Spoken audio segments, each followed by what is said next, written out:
1 week ago, Mark Martin outlasted the Martinsville Mayhem to become the record 8th different winner to begin the 2000 season. From the flat half mile where you drive with the finesse of a bulldozer to the high-banked highway called Talladega where you maneuver with the precision of a fighter pilot. It's Talladega, man. I know it's a great show to watch, but it isn't any fun to drive. It's just restrictor plate racing, you know. It's a tough race all day long. It was a madhouse out there. Too fast, too close. You can feel it all around you. It's like, I gotta go, gotta go. I think you gotta be half crazy to want to run this race. You move, they move. Wasn't much give at all. You don't have a lot of control of your destiny when you run these racetracks.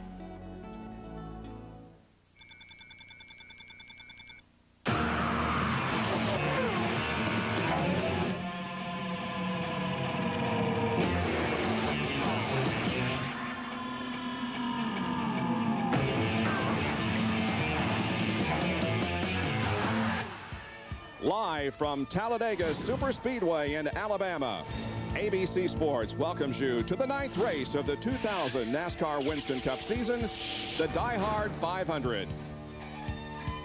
Hi everyone, I'm Bob Jenkins. Well, you've heard comments from some of the drivers. Many wish they could just pass up this race, not even compete here. The speeds are so fast and the competition so tight. Many know that if someone makes a slight mistake, it could result in what we call the big one, a multi-car accident. Nevertheless, Jerry Punch, 43 drivers are set for the challenge. Twice a year, the world's best stock car drivers descend on Talladega for the ultimate test of equipment and concentration.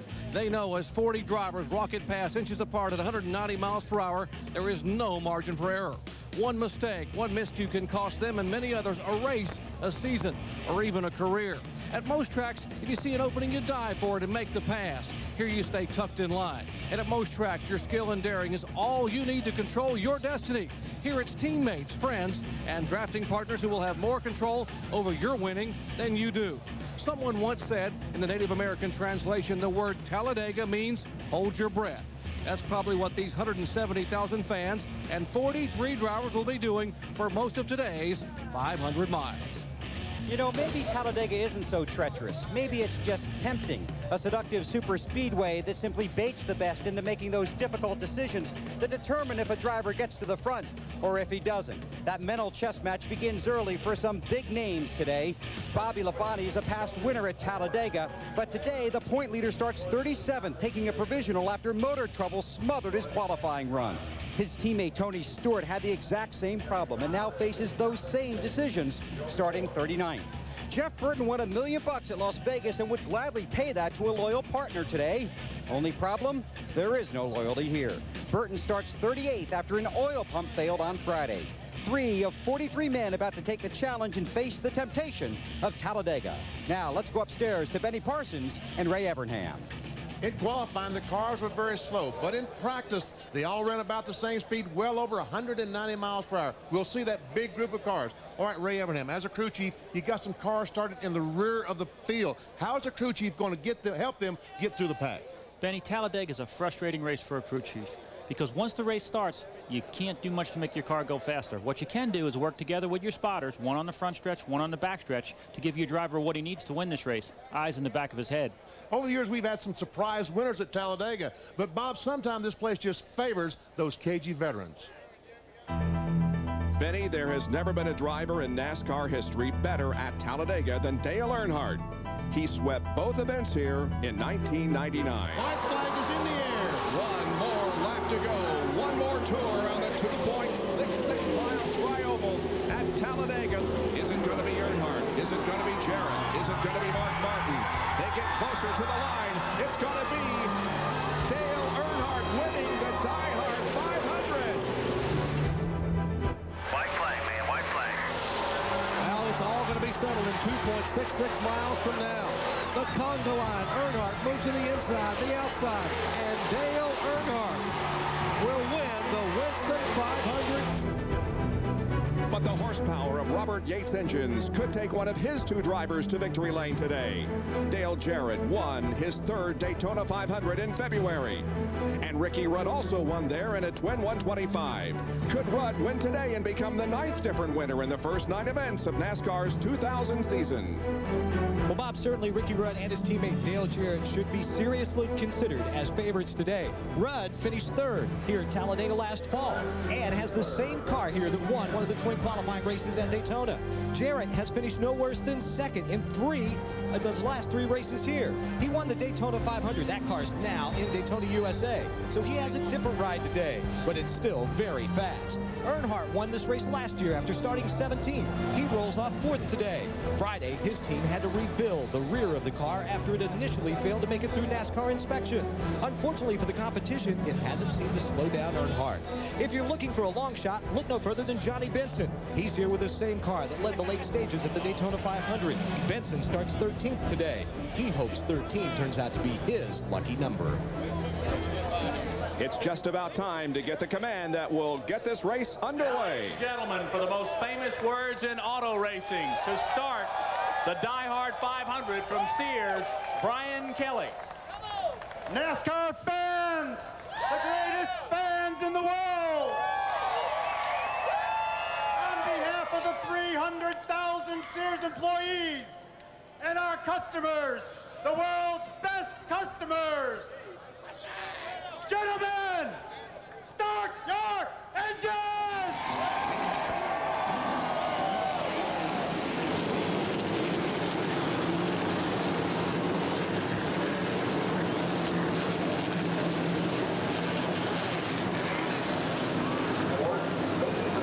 You can imagine what's going through the mind of some of these drivers. Although now that they're strapped in the cars and ready to go, their minds change to the journey ahead.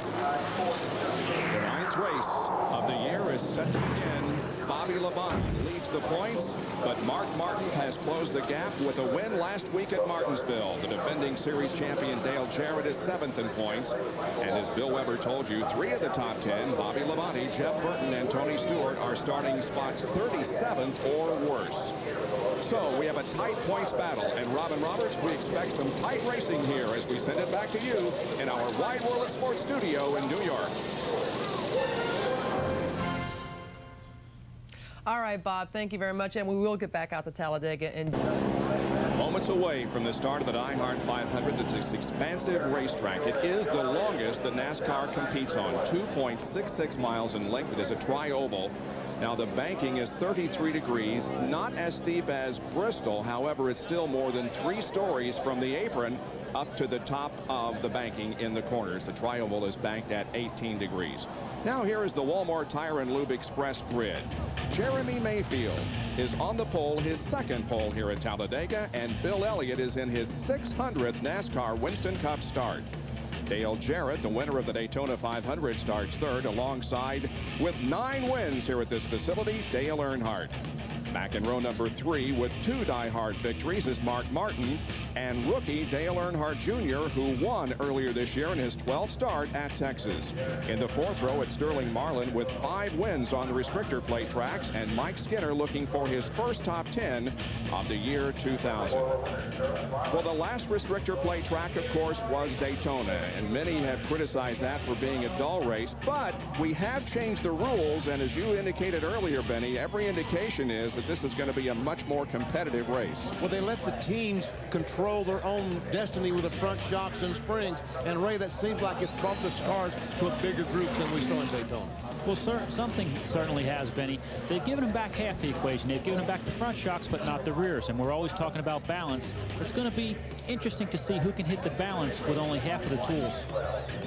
Joe Nemechek, starting there on the outside of row number 12, won the Busch race here yesterday. And again, if that was any indication of how exciting the race is going to be today, we're in for one whale of an afternoon. Man, that was fantastic yesterday afternoon. And I talked about track position in NASCAR today, but once again yesterday, Joe, the 17, Matt Kenseth, had to start at the rear of the field, worked his way to the front, went to the back, came back to the front, and back to the back again. So it looked like you can get through this traffic with some help. If yesterday was any indication, this is the biggest track that we race on in NASCAR, but those guys used every inch of it. And cars were able to stay in the middle of the pack, and that's something we haven't seen before. And completing the starting lineup, Darrell Waltrip will start in the 43rd position. Now the drivers who were unable to qualify for this event: Brett Bodine, Kevin LePage, Gary Bradbury, Rick Mast, and Elliott Sadler. Well, the green flag is just moments away. We'll be back for the start of the Diehard 500 from Talladega in a moment. The field behind the pace car heads down into turn number 1. When they come around next time, they'll get the green flag. We have 188 laps of competition set for you this afternoon, with a purse near $3 million. The pit window for fuel between laps 58 and 64. And Mark Martin set the track record here in 1997. That was a caution-free race, 188.3. 5-4. We'll be riding along with 9 drivers in this event. This is Ken Schrader's M&M's Pontiac the Conseco onboard camera starting back in 40th. Bobby Labonte starts 37th, the Circuit City onboard camera. Rusty Wallace, the Miller Lite onboard, starts in 18th. Johnny Benson has the LearnFrame.com camera. He starts in 13th position. Michael Waltrip, the Nation's Rent onboard camera, starts 11th. Ward Burton, the Husqvarna onboard camera. Ward will be starting in the 9th position. And Dale Earnhardt Jr., the Bud camera, starts in the 6th position. Mark Martin on the inside of Dale Earnhardt Jr. in the Valvoline onboard. And the Ford Quality Care Ford of Dale Jarrett starts 3rd. He also carries one of our cameras. We were plagued by bad weather on Friday here at Talladega. Yesterday it started to clear off. Ray Evernham today, bright sunshine, much warmer than it has been. And it will affect the amount of tape that's on the front of these cars, Bob. The engine temperature yesterday in happy hour was probably a little bit cooler, definitely a little bit cooler than it is today. But what they've had to do is remove some tape from the front of those cars, and that will affect the way they handle. Well, the Bud Pole Award winner for this event was Jeremy Mayfield. He's won 3 poles in his career. 2 of them have been here. They're the drivers that have qualified for the Bud Shootout at Daytona International Speedway in February of 2001. 2 drivers have already won 2 poles this year. Well, we're about down to it as the field moves slowly behind the pace car, down off of the corner number 4 and into the tri-oval area. The pace car will be making that hard left momentarily. Jeremy Mayfield will take them to the green flag. And until you get to the start-finish line, you can't pass. Those guys in the rear, you gotta wait to get across the start-finish line. That's a mild form of cheating. Passing before that line, and you will be penalized by NASCAR. And again, the start-finish line is down past the exit of pit road, down toward turn number 1. Normally, it's right about where the cars are now, but here at Talladega, it's way down through the tri-oval. We invite you to sit back and enjoy the 2000 Diehard 500 from Talladega Super Speedway. Flag is out. And big puff of smoke from Dale Earnhardt Jr. I believe he has burned a piston on the parade lap. Looks like he's got a right front flat, Kenny. Looks like he's got a right front flat tire. Tough luck for the leading candidate for the Rebestos Rookie of the Year honors. Leading the point standings going in. There's his crew chief, Tony Eury, and the caution is out already. But these cars are racing back to the line, and you're right, Ray, the right front tire's gone flat. Some sparks coming out from the right front area of the race car. The field will come down to take the caution flag. Down to Bill Weber. Okay, there was some speculation he may have run into someone, but Earnhardt said he did not hit anyone. It's a flat right front. So the caution is out. He's going to try and get back to pit road. This will really string out the field, and Earnhardt will have to run all the way back to his pit stall. He has the #1 pit stall on pit road. That's all the way at the end. He has to travel the entire length of pit road to get to his stall. That could incur further damage. We'll see. Not even to pit road yet. When you saw those sparks underneath there, that thing's grinding on the sway bar arm, and that's not good. And look at that front bumper, that front valance. It's back under the car. We're at the right front tire being as low as it is. It's rubbed on the racetrack, and Ray, that's going to ruin his handling. It really is. They're probably going to have to replace some pieces in the front of that car. What a shame. They could just put 2 right side tires on it and get back out, but I believe there's damage there. You'll see the start, and right away, the right front tire starts. And you see the tire isn't rolling, Ray. Look at the tire there. It's like the brakes locked up or something got up inside. Watch this. He's right behind his father.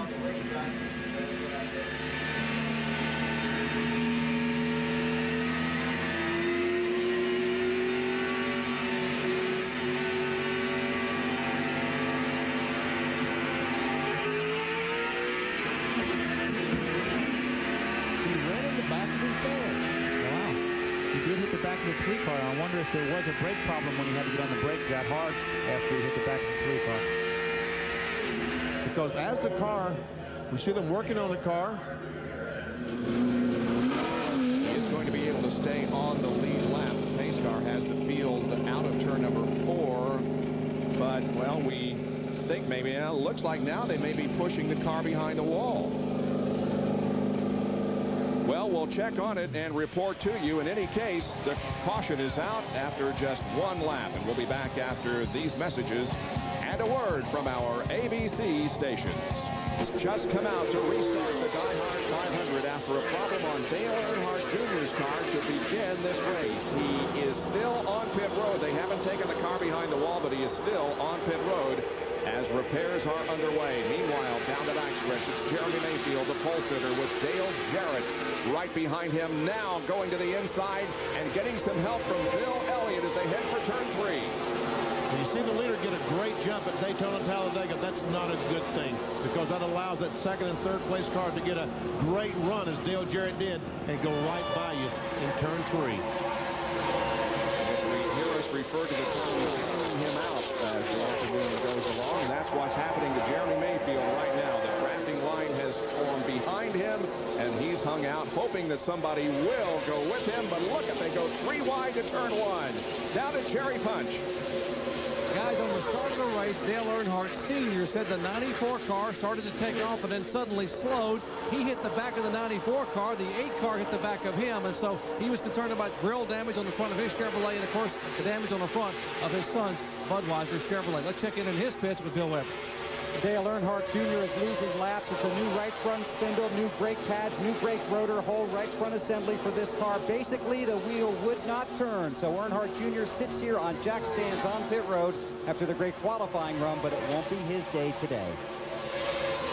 And look at Jeremy Mayfield. The pole sitter has dropped far back here to the middle of the pack, running alongside Mike Skinner. That's Rusty Wallace in the number 2 car. They come down to complete lap number 5. And we see that Mayfield is back to 10th position.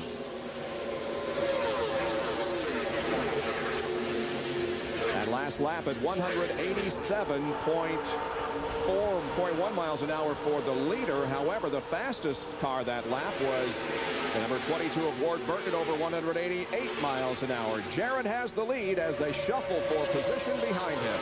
And here comes Skinner on the inside of Sterling Marlin.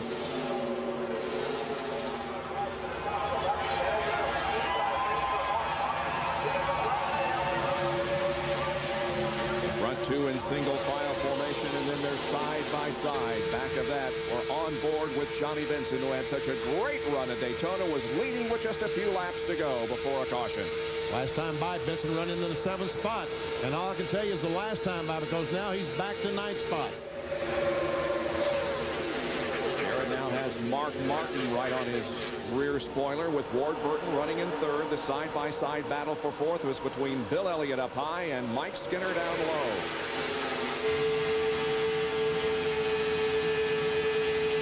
Jimmy Spencer right behind Rusty Wallace. You see our Jimmy Dean telemetry. We show Rusty up to 194 miles per hour. When he goes to the corner, when he hits the bank, the car will start slowing down. But not that much. Now they're 3 wide off of corner number 4 with Dale Earnhardt up on the high side of the racetrack. And Elliott there running again beside Mike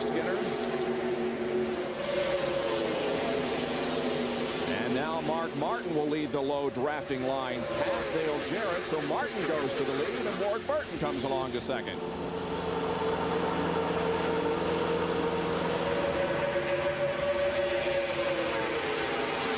Mike Skinner started back in the 8th position, has worked his way up to 3rd. Well, make that 3rd has been contested right now. Looking back from the leader, Mark Martin to Ward Burton. Does last lap over 109.5 miles per hour.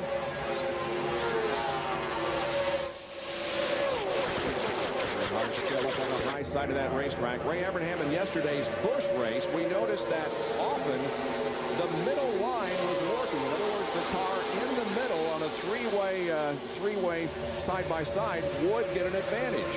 And that's something that we haven't seen here before in the past. Normally, if you get trapped in the middle, you're going to the back. But just less than 10 green flag laps ago, those cars were single file, nose to tail, 42 or 43 cars. And now they've reduced that pack to about a third the size. They're 2 and 3 wide already. Here's Michael Walker. Bob Jenkins talked about it, right in the middle. Cars on the inside, cars on the outside, right behind him. And, he just splits the Jeremy Mayfield and Scott Pruitt car. See how low the air dam was on Jeremy's car? That's the fact that NASCAR is giving them back the front shocks to hold that air dam down.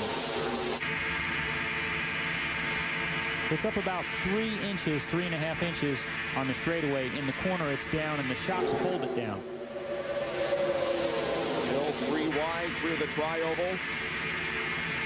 Comes Kenny Irwin behind Michael Walker. John Andretti to the right. See all those green and red pieces of tape on the front of Kenny Irwin's car? Oh, that's to change, that's to pull tape off in case these cars do overheat during the race. Unbelievable. 4 abreast here. Somebody's got to give before they hit the turn 3 area. Well, they didn't.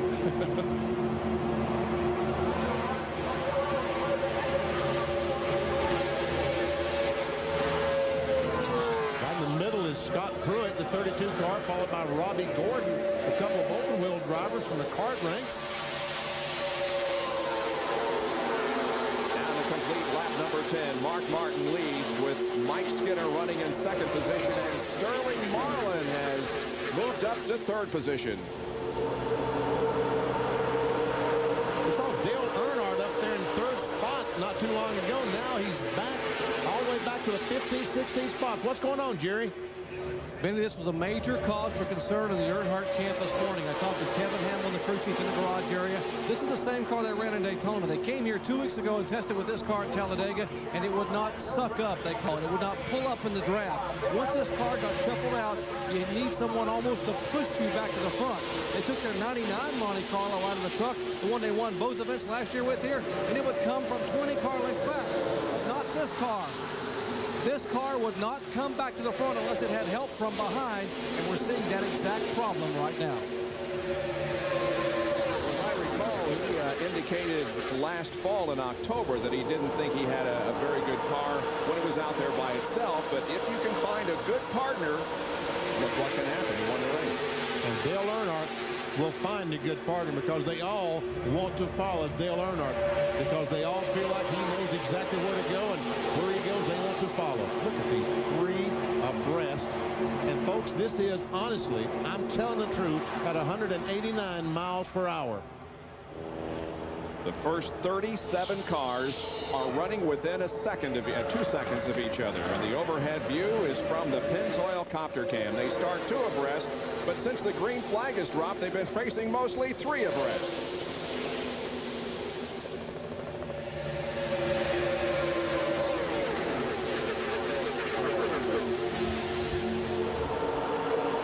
Last lap, 189.9 miles an hour. Ward Burton, the fastest of the 6 drivers, top 6 drivers. Mark Martin, however, still has the lead. We're looking back from his car to Mike Skinner, who's running in 2nd. And that's Ward Burton on the left, who is in 3rd spot. More of the Diehard 500 in a moment from Talladega.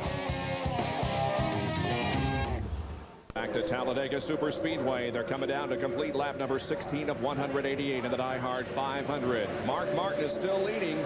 Mike Skinner still running in the 2nd position as they come down and hit the line. Sterling Marlin Now runs in third spot with Ward Burton back in fourth. Here comes the number 2 car of Rusty Wallace up for a challenge of Ward. On board with Rusty Wallace, the Miller Lite on board. There's Bill Elliott back in the 6th position. Well, John Kernan is with Dale Earnhardt Jr. We noticed they pushed his car behind the wall, John. And his crew is working on it now. Dale, what happened? On the restart there, we were getting going, and I don't know what happened actually in front of me, but I was just shifting through my gears just like normal, looks like everybody else, and Dad and whoever, Elliott in front of him, just stopped.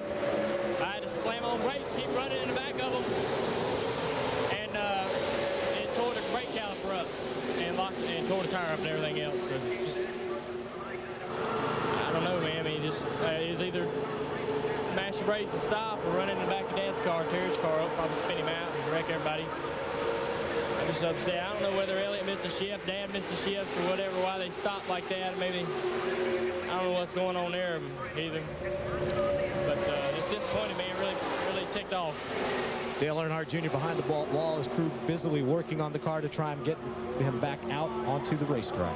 But boy, he is off to a great start in his rookie year. He has the best average start this year of any driver. His average start is 8.5. Well, the battle continues on the racetrack. They run in pretty much the same order up front, but again, we're seeing 3 wide racing with Scott Pruitt there in the middle, along with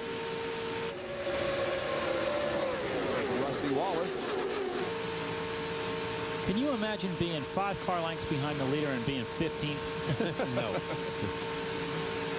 Now here comes Jeremy Mayfield. We saw that Mobil 1 car, the pole sitter, and he looks like he's got some help. But Sterling goes down to block that move. Rusty and Jeremy teammates trying to get hooked up. And Jimmy Spencer is there on the right also. Spencer started this race back in 26th position.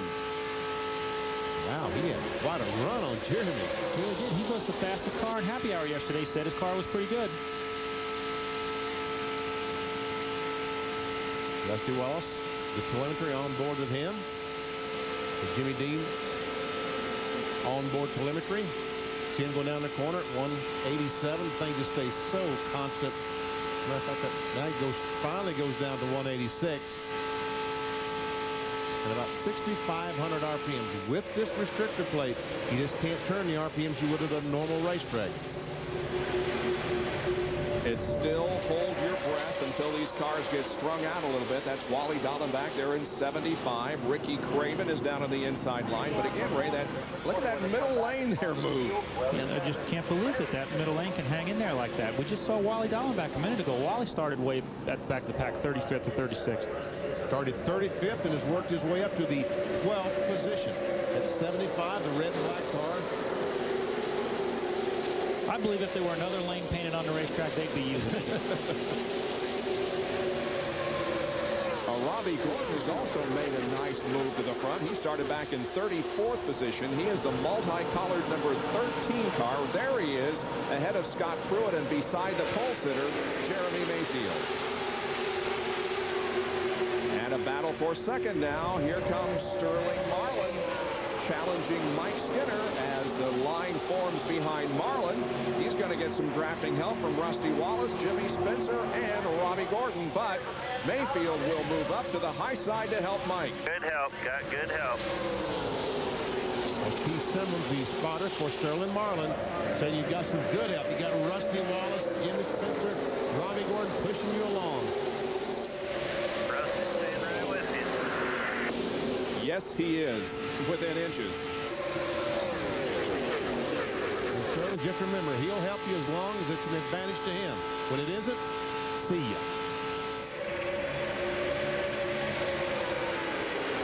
First 13 cars within a second. The first 29 cars within 2 seconds. And a little bit of bumping there, maybe, between Dallenbach in 75 and Michael Waltrip at number 7. That's Jerry Nadeau in the 25 car.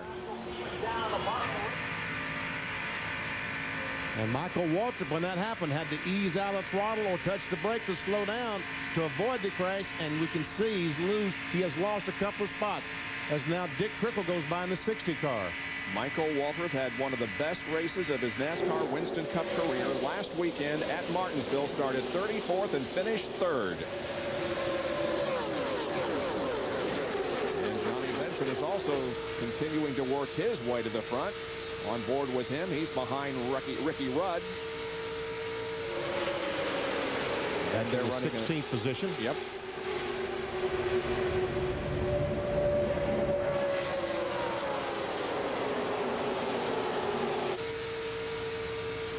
You can just listen to the exhaust and hear they just never back off. Not a lot of movement on that steering wheel, Ray. No, there's not. And it looks like his car is handling good. Down the right front, we'll take somebody out. The 27 car wants to follow you wherever you go. Just don't try to pass. Just stay in a nice line there. They're still coming inside 2 by 2. There's good information. You see, they're already talking about adjustments. Behind the 32. So when we were looking at Johnny Benson's car, he was not turning that steering wheel a lot. And that's a secret to going fast on a super speedway, not to have to turn the car a lot so it scrubs speed off.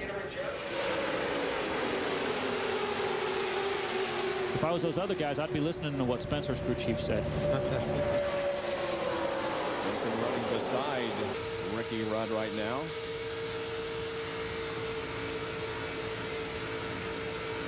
He complained to James Ince, the crew chief, that his car, talking about Benson, his car was a little loose, a little tight, and they were going to adjust it. You see Jeff Gordon back in the number 24 car, and he's still back in 36th position. He had worked his way up to about 25th or so, but now he's going backwards. And we see Bobby Labonte and Tony Stewart running there together also. They are also having a difficult time moving up from the back of the pack where they started. Right now, Tony Stewart is 34th and Bobby Labonte is 18th. Let's go down for a report from the pit area, Bill. Well, Bob, I'm not sure how difficult a time the 18 and the 20 are having. They're exactly where they want to be on the racetrack as far as in relationship to each other. That's why neither went to second round qualifying. They wanted to be partners on the racetrack. What they're doing now, I believe, is hanging back there and making sure if there's any trouble in front of them, they're not in it. Look for those two teams, along with the 24, to try and make up a lot of positions when they pit. Well, that's one thing we talked about earlier in the weekend on our qualifying shows. It really doesn't make any difference historically where you start here, because the draft can get you to the front. But what you do want to qualify well for is avoiding the big one.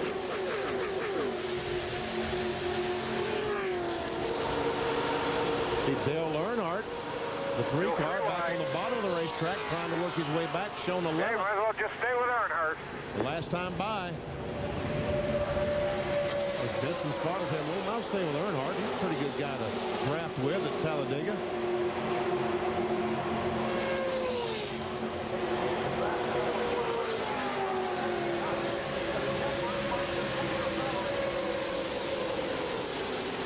Still 3 wide. About 4 wide behind as Michael Waltrip goes down and gets on the inside of Triple, takes a spot away, and here comes Jeff Gordon up through the middle. We must have caught Gordon when he had to get off the throttle because he slowed down abruptly and lost about 10 spots, because this car looks pretty good now. Must have saw something in front of him he didn't like. They were working the bottom groove there and moving up there. He and Jerry Nadeau. Now I can see that they're back together a little bit. 24 behind you.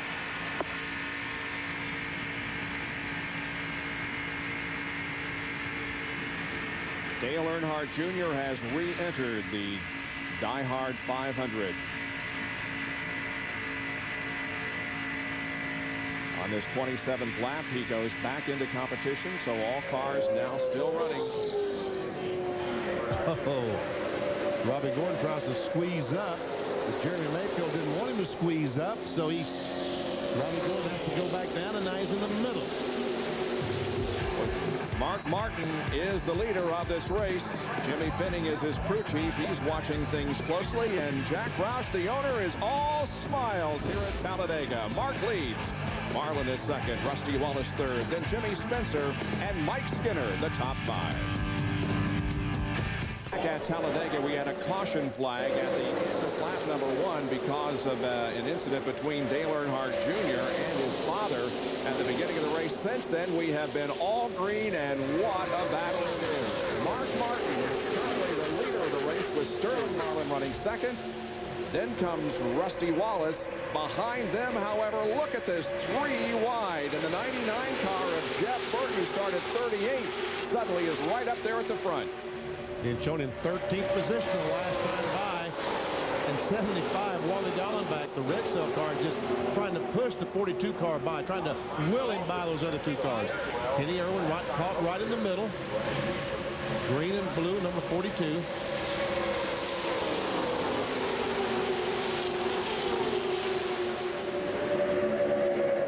Kenseth is running in 18th position. He started 42nd.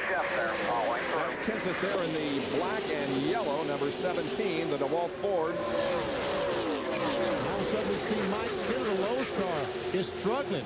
He was up in the top 5, and right now we see him on the outside. Cars going by right and left. Last time by, he was back to 12th position.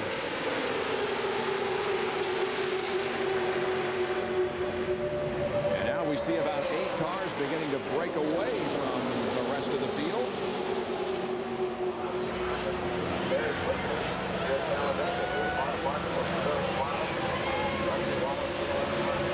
Behind you, buddy. Good job. Good job. On board with Dale Jarrett, who runs in 5th spot.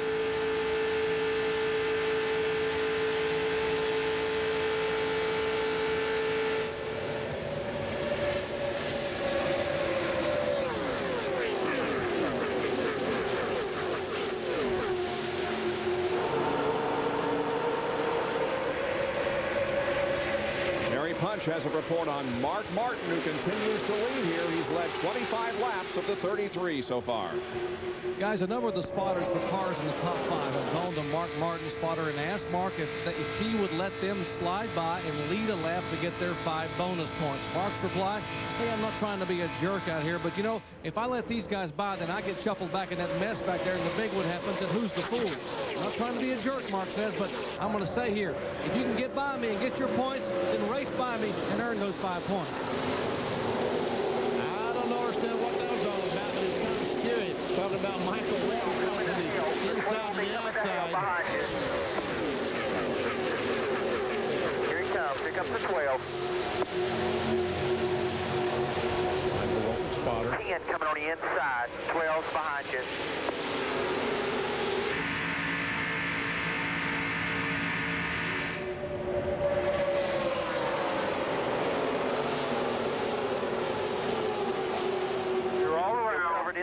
Inside.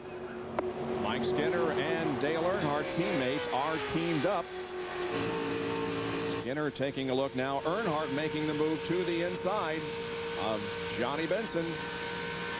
Now you got to be very careful, because to the left of that yellow line there is flat, and if you upset the car, you can find yourself in big trouble.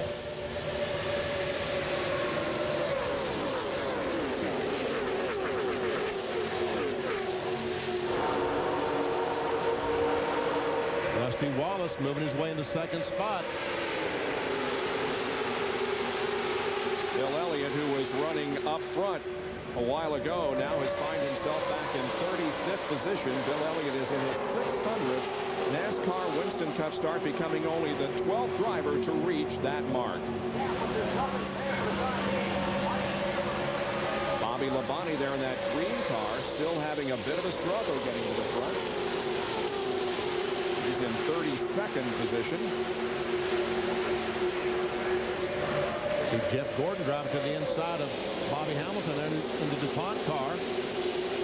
Jeff is trying to take over the 18th position.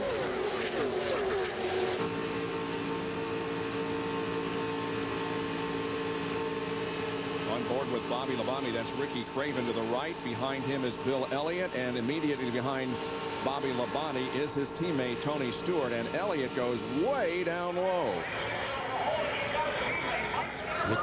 Ricky Craven in the 50 car was up about in the top 15. Earlier, he's now back to 31st.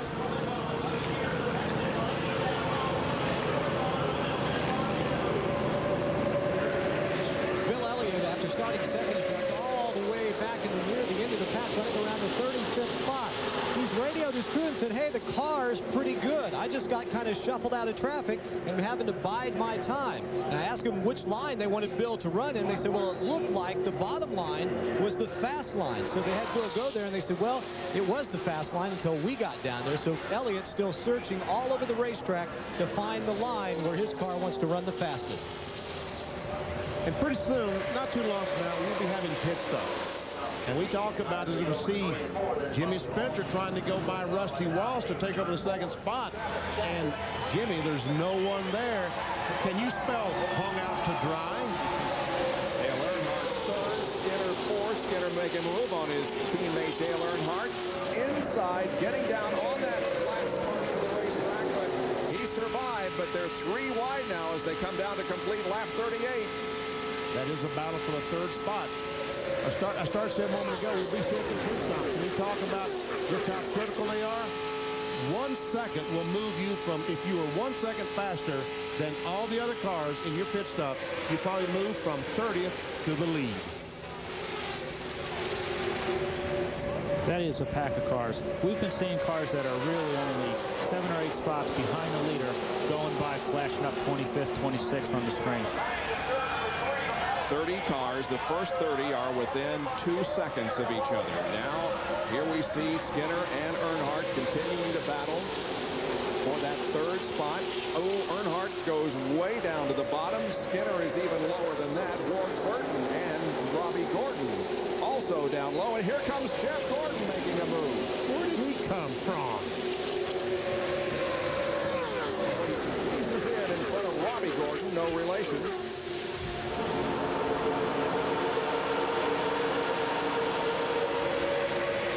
Just unbelievable racing at over 186 miles an hour. Jeff Gordon was running 36th position not too long ago, what, 10 or 15 laps ago. And he's now, the last time by, up to the 7th spot. Jeff recorded his first top 5 in 13 races last weekend at Martinsville. He came in the 4th position. It's Mark Martin continuing to lead the Diehard 500. Back after these messages and a word from our ABC stations.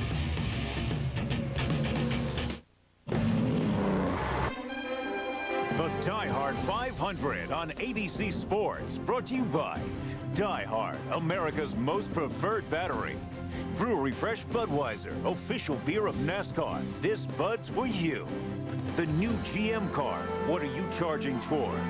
And Valvoline Max Life, the first motor oil specially formulated for higher mileage engines. More than 170,000 people are gathered here for the running of the Diehard 500 NASCAR Winston Cup race. Immediately following our coverage, you'll be able to see race 2 of IROC 24 from right here at Talladega. Dale Earnhardt, of course, the defending champion of IROC, but who will win here at Talladega? ABC's Jack Arute covers all the happenings at the track at abcsports.com, a part of GO Network. We still have Mark Martin leading the Diehard 500 with Rusty Wallace, Dale Earnhardt, Ward Burton, and John Andretti, the top 5. Then comes Ward Burton, and then they're side by side back of him. Back about 20th spot. Going down in turn 1 that last lap, 4 wide.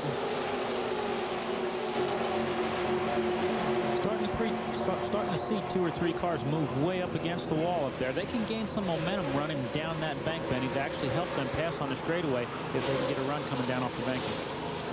I think we saw Bobby Hamilton up there not too long ago. I saw Terry Labonte up there too. Terry's been known to do that a little bit here.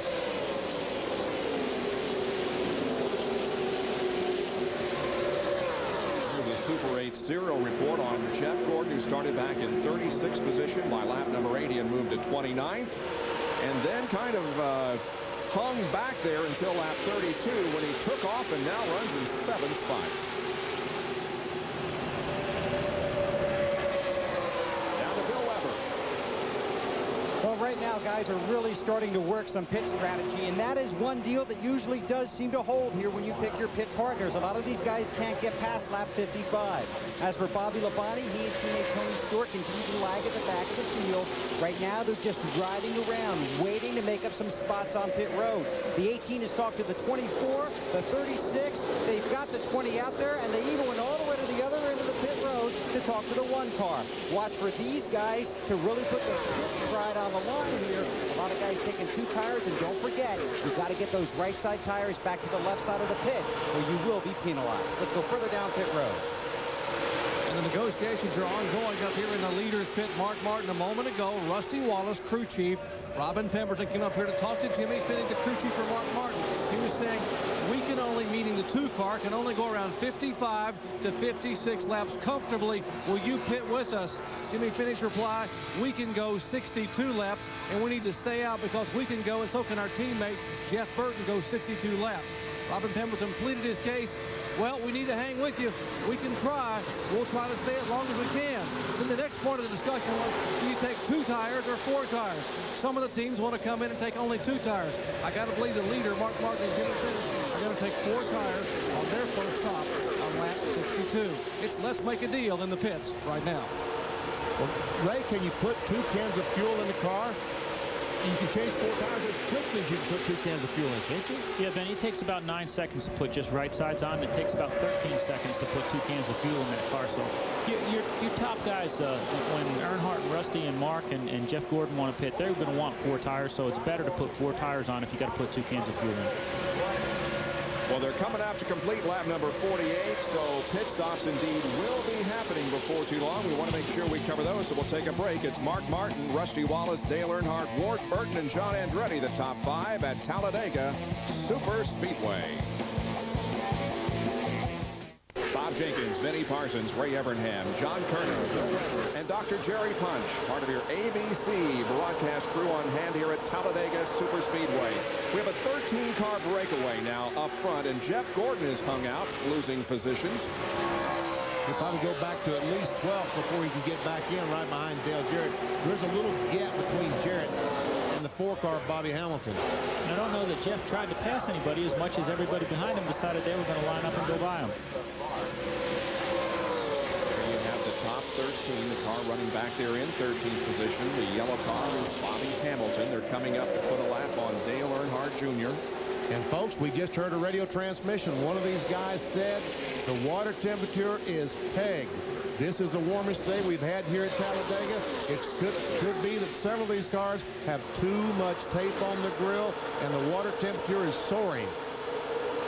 It's been really cool here the last few days. Temperature expected near 80. There's the interval between those first 13 cars and the rest of the field. Back in 14th spot is the 33 of Joe Nemechek. Here's some drafting going on between Kenny Irwin and Chad Little. Meanwhile, back up front, 4 cars stay in line, but then they form 2 by 2 behind them with Skinner and Andretti side by side. Now that will really help that second group catch up. Right now, they're about 2 3/4 seconds behind.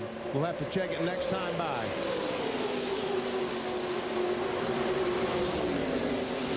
Pit stops beginning to happen. Here comes Jerry Nadeau down the pit lane. 55-mile-an-hour speed limit.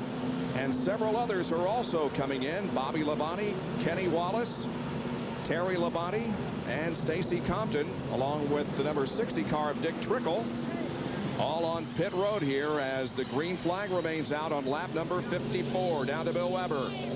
Bobby Labonte and his crew worked with several teams up and down pit road. They were going to take 4 tires, but because they lost so much track position, it's only going to be 2. Now they're going to have to rate on the fuel. They got the tires around to the left side. Labonte's going out on pit road. The 9, the 55, the 1, the 20, and the 5. All going to try and hook up. Here come the leaders down the front stretch and across the start-finish line. And with those still on the racetrack running at over 185, 6, 7 miles an hour, those that have pitted are going to lose a lap, but unless we have a caution, of course, everybody will when they stop. Down to John Kernan as Mayfield hits his box. The pole sitter is in for what we anticipate right side tires only. Now watch the right front tire changer, Stephen Lane. First Winston Cup race. He is in for Lee McCall, whose father passed away. Second can of gas going on. Bill Elliott also in with right side tires. Going for gas. Jeremy Mayfield is down and away. Elliott's still waiting. He's finally filled up. He will follow Mayfield down as Kyle Petty also heads down pit road. Now going to Rusty. Rusty will be in shortly. Meanwhile, it's a slow acceleration, or it seems like it is. They come down at 55 miles an hour. Here is Rusty Wallace decelerating as he's looking for his pit stall. And sees it. The crew jumps out and goes to work. John? And the call for Rusty Wallace, just hearing from the crew, 4 tires is what we expect to see. Rusty wanting to pit with Mark Martin, but he could not do 62 laps like Martin. Bill Wilburn, the front tire changer, slapping the left front tire on. He gets the lug nuts tightened. The second can of fuel is in. Rusty is down and away. Meanwhile, a battle for the lead. We go to Bill Weber. Robbie Gordon is on pit road. He's already gotten right sides. It's a 4-tire change. He's going to have trouble catching any partners. They have a lug nut fall off the left front. This will cost them dearly. They have to hand screw it back on and tighten it with the gun, and then Gordon continues. And Robbie was looking really good here in the first 50 laps of this race, but that is going to cost him dearly. And Mike Woods, we understand, is in the grass. Oh, that's Dave Blaney coming down. Perhaps a little bit quick, got out into the grass. In any case, Ward Burton is also on pit road. Ward Burton, Johnny Benson pitted nose to tail. It'll be a 4-tire change for Ward Burton. Johnny Benson waiting on that second can of fuel. It'll be just a right side tire change for him. Left side lug nuts tightened on Ward. Benson is away to Bill Weber. Jeff Gordon already has rights, waiting on the lefts. He's down. He's going to try and follow the 22 and the 10, and they'll rejoin the pack.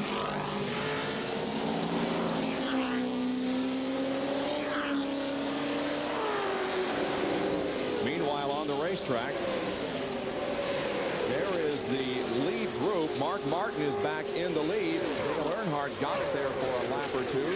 In fact, 1 lap, but Martin retakes command. Mark has led 15 races at Talladega prior to today, but the only 2 in which he has led more than 10 laps he won, those being in 95 and 97. And so far, Mark has been up front for 48 circuits.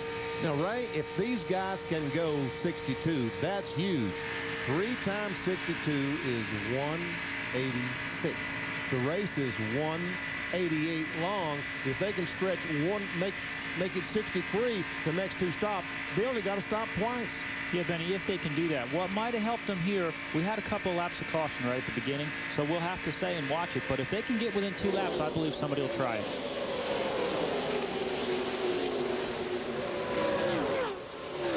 Jeff Burton running in 2nd position. Mike Skinner is in 3rd, then Jarrett and Earnhardt. Let's take a look at what happened to Dave Blaney. Well, he just decided to stop a little bit too late. And I tell you what, as much rain as we've had around here, Dave Blaney does a terrific job and not spinning in that mud. John Andretti is in, Bill. And he is on pit road all by himself, right side tires only. Now they get the fuel in, and John Andretti will go back out, and he won't catch the pack. The pack will catch him. John suffering a major disappointment at Talladega last weekend. He was running right up front in the top 4, ended up finishing in the 14th position. You mean Martinsville? At Martinsville, yeah. Now, somewhere in this bunch is the leader, Mark Martin. There he is, following all these guys who now are right on the tail end of the lead lap. Down to Jerry Punch as Dale Earnhardt comes in. Dale Earnhardt comes in. The Goodwrench Chevrolet crew now going over the wall. They will change what looks like 4 tires. They go to the right side of the car. Right above him, Dale Jarrett also getting in the 31 car. Earnhardt's teammate Mike Skinner getting service on his car. Jarrett is in. Left side tires going on Jarrett's car. Earnhardt's car down and away. Jarrett is down and away. Mike Skinner off the jacket. He will leave as well. 55 miles an hour headed back out. Leader should be coming in this time by. See what a difference a 2 tires and 4 tire makes. Chad Little, I'm sure, just changed right sides, and he goes out with Earnhardt and those guys. Dale Jarrett, they were running right up front. Chad Little was back in about the middle of the pack. Michael Waltrip relinquishes his 3rd position to come in for his first scheduled stop. Hits the tape right on the money. And the team on the right side of the car. It's Darrell Waltrip pulling in just ahead of his brother. They're making sure they get as much fuel as possible. They've only changed 2 tires. And now Waltrip moves away. Miscommunication there because they pulled the can away and he wasn't moving. Out of gas. Out of gas. Huh. 60 laps. Ready to pack. We're coming off of 4 right now. 3,400. Don't forget your blend line. Don't forget your blend line. All right, let's go. They have to stay under the yellow line, which extends all the way down to turn number 1. That's the blend line. Benny, there's another advantage of taking 4 tires. The guys that had the left side of the car jacked up when they were finishing their fuel stop actually got a little bit more gas in the car. Jimmy Dean telemetry shows us the increase in speed as Michael Waltrip tries to get up, but look at the line go around him. Be the pack. The 88's the last one in this pack. The 88 and 24. Then the 28 will be coming at you. See, now move up, Michael, and we'll see how much it picks up. 28's next. Here comes Ricky Rudd just blowing by him. Next, clear behind the 28. Good ways back to the next pack. But can Michael catch up with these guys? And Mark Martin and Jeff Burton, the garage cars, are now coming down to pit road. Teammates decide that they will pit at the same time on lap number 62. Burton will hit his box first. Now here comes Mark Martin as he gives up the lead. Here's Jerry. They were at 3,500 RPMs in second gear. That's 55 miles an hour. They're pitting simultaneously. 1 round of wedge in Mark Martin's car. 1 round of bite going in. He will put on 4 tires. His teammate about 5 stalls up behind him. Likewise getting left side tires. Jeff Burton is off the jack. The battling car now for Mark Martin off the jack as they head down. And guys, by calculations, they might be able to make it on 1 more pit stop. I tell you one thing, when they take those cans over now, that second can and weigh that is going to be critical. If there's any gasoline left in that can, they might make it on 1 more stop. You ever see him taking the fillers off? Benny, that was empty. They weigh the can full, and then they weigh it empty. It's more accurate to calculate your fuel mileage by the weight of the fuel. See that watch, they're going to weigh that can.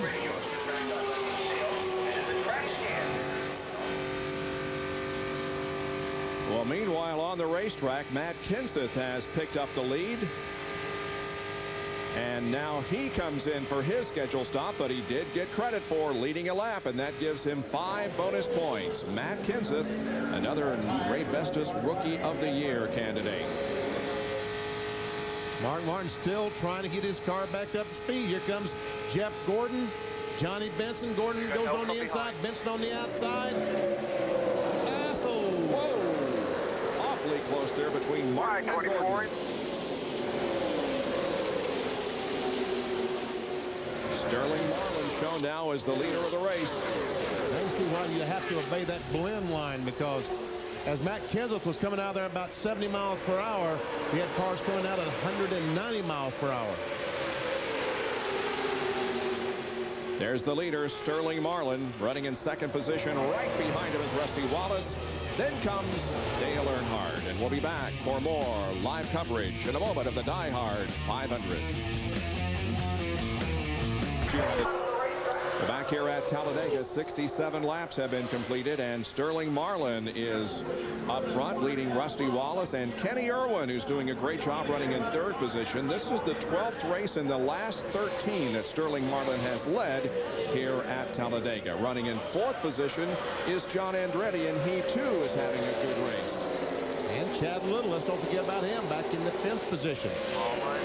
Budweiser snapshot shows that John Andretti started in the 25th position. His lowest has been 24th. He moved up quickly at the drop of the green flag and is right now in the 4th spot. And Scott Pruitt evidently had a poor pit stop, because he now is, we saw him up front most of the day. He now is being lapped by the leaders.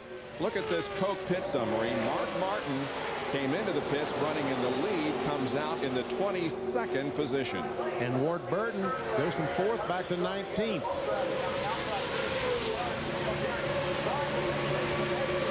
Jeff Burton, another guy who Goes from 8th back to 24th. And Ricky Craven came in 10th, is all the way back to 38th position. And I told you Scott Pruitt ran out of fuel is the reason he is now being lapped. Let's talk about the time car, the number 32. There are only 3 cars not on the lead lap. Scott Pruitt is one of them. Darrell Waltrip is another. And of course, Dale Earnhardt Jr., who is back in the race, but he is 25 laps down after spending that amount of time getting repairs on the Budweiser Chevy. There is Dale Jarrett in the middle of a big pack of cars there, running in 13th position. Jeff Gordon in the middle of a 3 wide field. There goes Robbie Gordon by on the outside.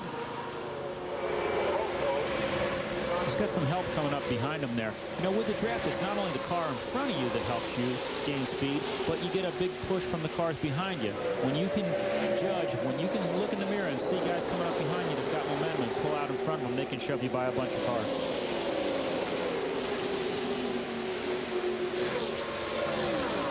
This is back for 12th, 13th, 14th, 15th position.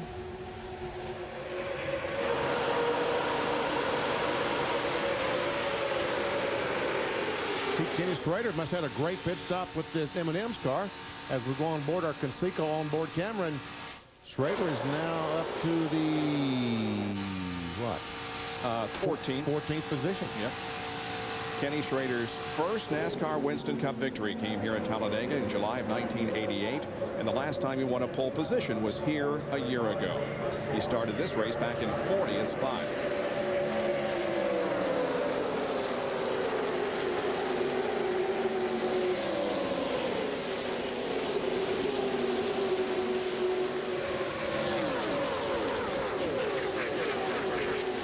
Well, there was an 8-car breakaway, but no more. This group of cars has caught. There we see Chad Little right in front of Earnhardt and all these other cars. And here's Mark Martin going through the middle. He's weaving through, now heads to the bottom of the track. Mark in the 20th position right now, but looking ahead. Now the battle is for second position. Kenny Irwin up on top, trying to take over that second spot from Rusty Wallace, but that isn't going to work as he's going to lose a position, and John Andretti will go to third. And John Kernan has a report on Sterling Marlin. Bob, that is a brand new race car that Sterling Marlin and his crew brought here to Talladega for this weekend. They got it back from the body shop on Tuesday. They had to send it back to the body shop for some last-minute modifications and did not get it loaded up on the hauler from the body shop until Thursday. Drove it here to Talladega, turned its first laps in practice on Friday. But it looks like the guys really did their homework in putting that brand new car together because Sterling is up front. And by the way, they took only right side tires during their pit stop. Now to Dr. Jerry Punch. Well, John Jimmy Spencer's Kmart crew is excited, but they're also exhausted. That likewise is a brand new car. And car owner Travis Carter told me they built that car in 7 days. And you may not believe this, but we built this car in 7 days. We had 25 crew members working 24 hours a day. They worked in shifts around the clock to put this car together. He qualified 20th, but is now running in the top 5. And they are all smiles here in the Kmart pit. Let's go down to Bill. John Andretti has the top Pontiac third on the track right now, but as you'll recall, he pitted all by himself. They stayed out, they thought as long as they could. They couldn't find a partner to pit with them, so they came down pit road, went out by themselves, got very fortunate at where they caught the pack. But the good news is they probably could have gone at least one more lap, judging by the fuel that they weighed when they put the 2 cans in the car. So good fuel mileage for John Andretti, a good car, and a good race. But you sure don't want to stretch it, because if you ran out of fuel here just past the start-finish line, you are in big trouble. Big trouble. The biggest problem is if you run out of fuel right now, if Mike Skinner were to run out of fuel, Mark Martin would run over him before he could get out of the way. Talked about Kenny Irwin just, what, 3 laps ago, how he was running up in 3rd position. He is now back to 22nd. He tried to take over the 2nd spot and lost 20. 3 wide off the corner. Mike Skinner, Steve Park, and Michael Waltrip are 3 wide. On board with Michael Waltrip, that's Mark Martin as he's on the upside of the track. Got 2. Still got 2. So Michael Waltrip is still have 2 cars on the outside.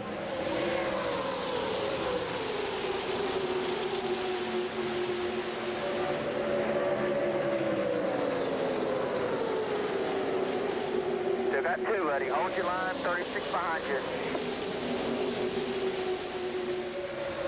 This is the battle for 7th on back. 6 cars breaking away from the field right now. Still on your corner, still on your corner. It's going to change to 36. 36 coming with you, 36 coming with you.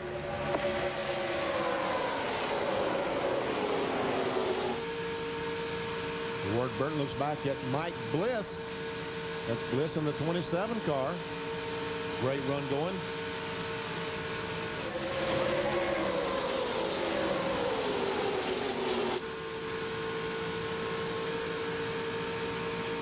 See Dale Jarrett back there along with Terry Labonte.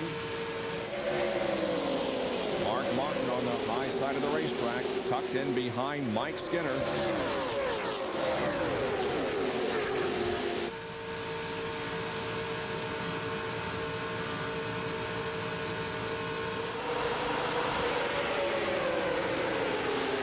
And here goes Bliss. Wide, you're 1 up. Trying to go 3 4 wide, you're wide.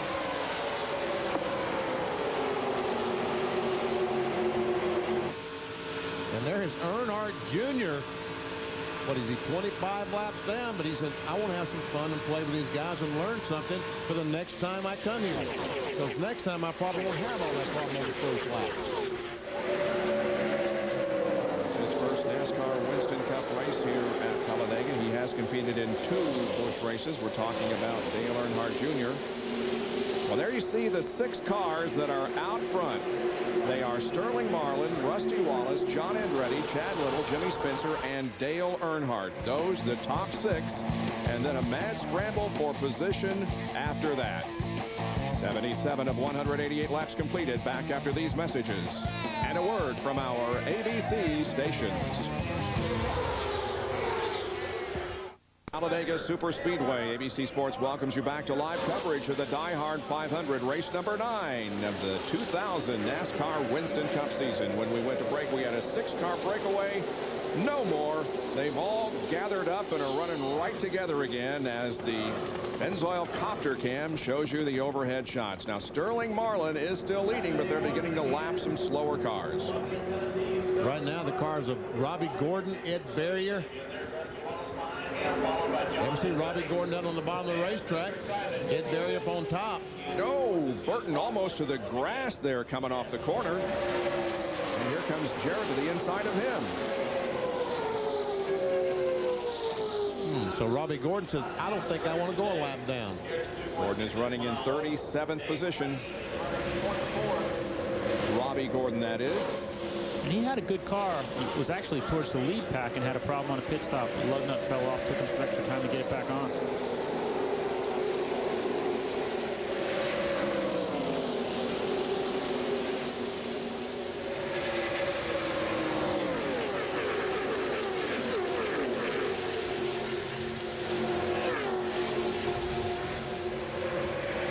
Oh, here comes Sterling Marlin trying to take Rusty Wallace along with him, all these other cars, and get by Robbie Gordon. Help, God help.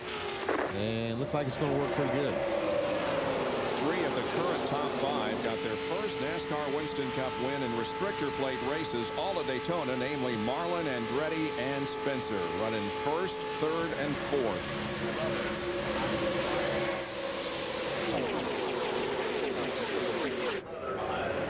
And Spencer now down to the apron of the racetrack to try to take 3rd spot away from John Andretti. And he will do it. Now, what happened, John Andretti, when Spencer made that move? I think he just had to squeeze out of the throttle a little bit, and look what happened to his momentum. He still doesn't have it back. And look at Chad Little up on the top of the racetrack. As they go 3 wide once again, notice Mark Martin has gotten right back up there again. And here goes Spencer for oh, no. Hey, Jimmy, get on the racetrack. There you go. Wow. Wow. Man. Unbelievable. Spencer, you got 2 wide with Rusty back there. Keith Simmons, he's a cool little spotter.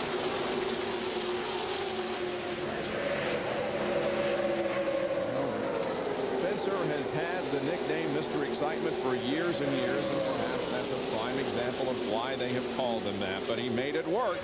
He's now in second spot.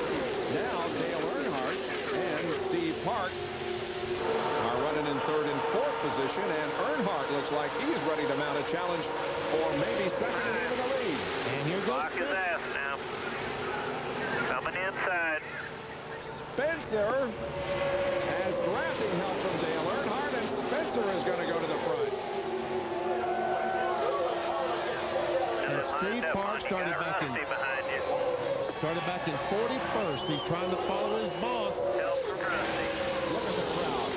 All the 170,000 plus people are on their feet, waving their hats and cheering for their favorite driver. Right now, it's Spencer up front with Earnhardt second. And Dale Jarrett down on the inside of Steve Park. Oh, couldn't quite make it. On board with Dale Jarrett.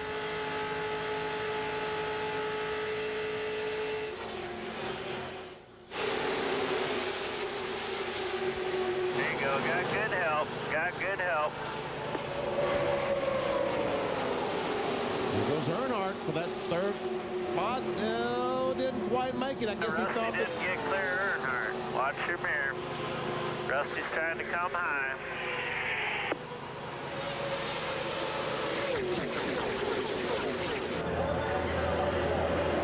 And Ray, those spotters just have to work all day long, don't they? They really do. This is a tense race for them. Keith Sims is not only the spotter, he built the engine that's in that car.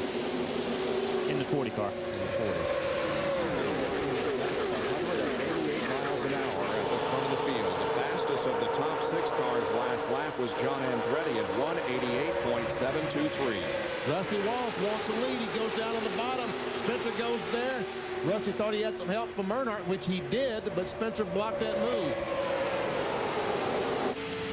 And Jeff Gordon also comes up here and becomes a player on board with Rusty Wallace. Right behind the leader, Jimmy Spencer. There's Gordon down on the low side of the racetrack. In the 5th spot. Help out there. Gonna have to work.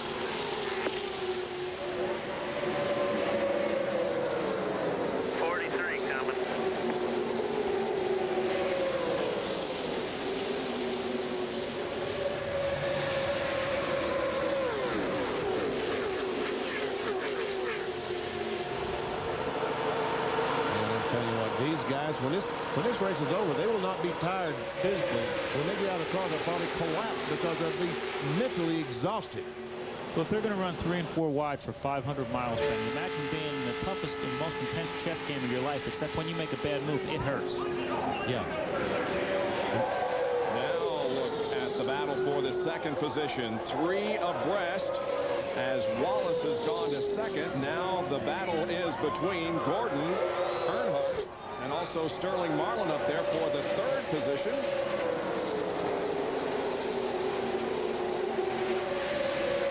And with 88 laps completed, we have 100 to go at Talladega.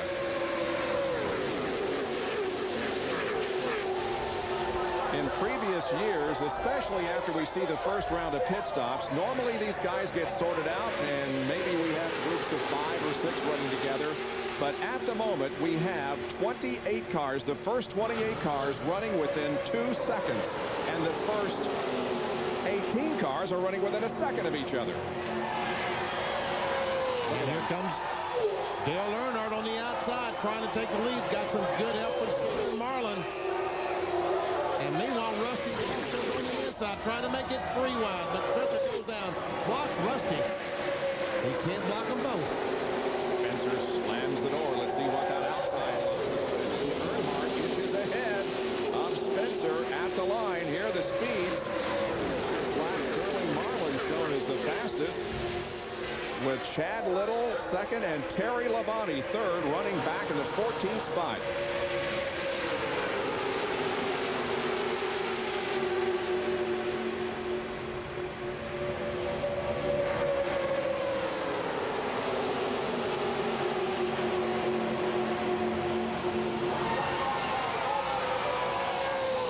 Once again, Earnhardt mounts a challenge in the high groove. Have Chevrolets in that top groove and Fords on the bottom groove.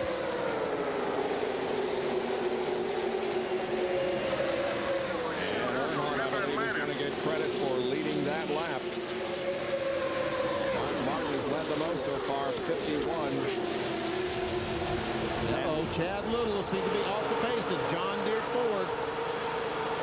Boy, he had a strong race going. Is that a flat tire, Ray? A little bit of smoke there, Benny. Don't know if it was from tire smoke or out of the tailpipe, but it did look like it wiggled a little bit in that corner.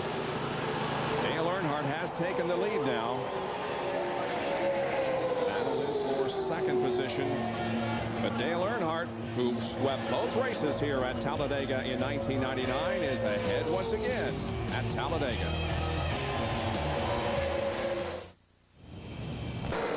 ABC Sports welcomes you back to the Diehard 500 at Talladega Superspeedway. We're at the halfway point, and what an incredible race it has been so far. They have been under green since caution on lap number 1, and we're 94 in. Right now it is Jimmy Spencer who has pushed his car back to the front of the field, with Dale Earnhardt and Jeff Burton running side by side for second, and Jeff Burton has had an incredible journey to the front. Budweiser snapshot shows you that after starting in 38th position, he has worked his way up to the second spot. And I'll tell you what, he's trying his best to take that spot away, that front spot, away from Jimmy Spencer. He's on the bottom. He has help from the 4-car of Bobby Hamilton, and he takes the lead. Jeff Burton had problems during qualifying on Friday night, rather, and had the same problem on Saturday in second round qualifying. Both times broken oil pump, which ruined the engine. This engine seems to be running okay. That's in the car now. He's actually borrowed this engine from the 16 car.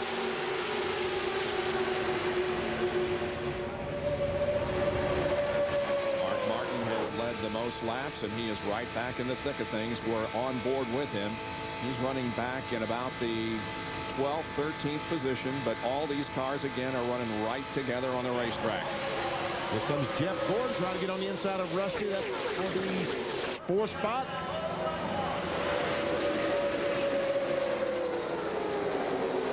Cars up here in the front are lap cars.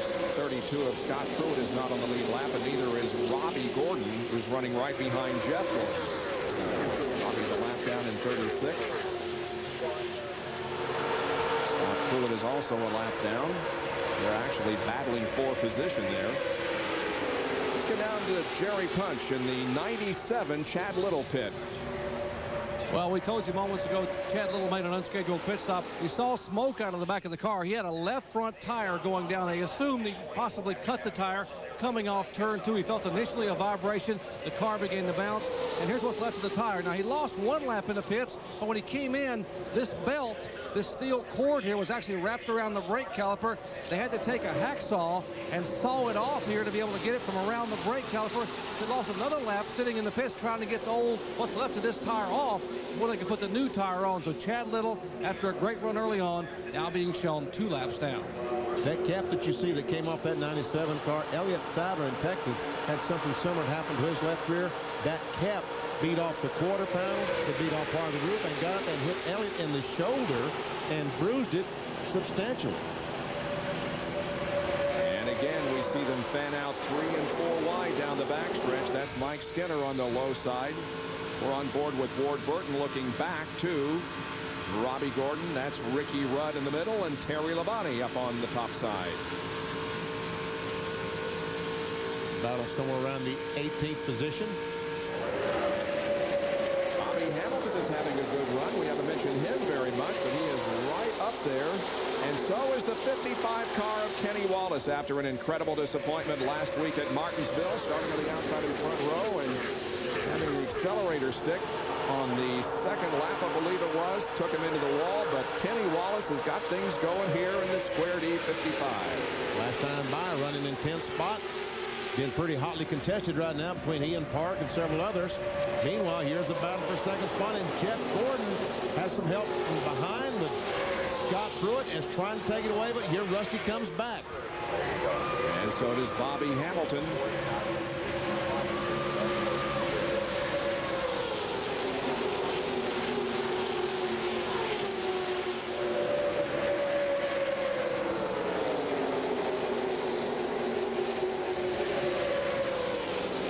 We have had 8 leaders so far in the first 99 laps of this race. 13 lead changes. Mark Martin has led the most laps, 51. Sterling Marlin has been out front for the second highest number of laps, 21.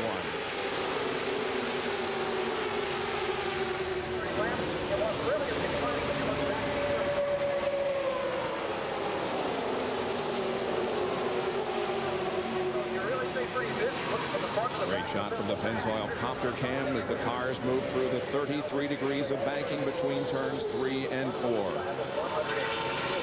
Now onto the 18-degree banking of the tri-oval.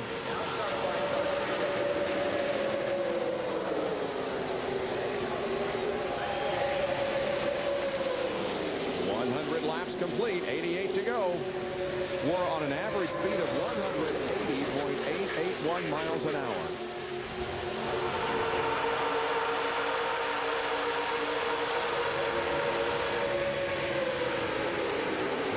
Trying to go by Kenny Irwin on the outside and had to squeeze off the accelerator just a little bit.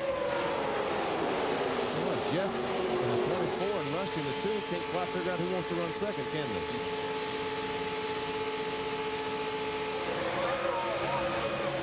We are side by side all the way around the racetrack.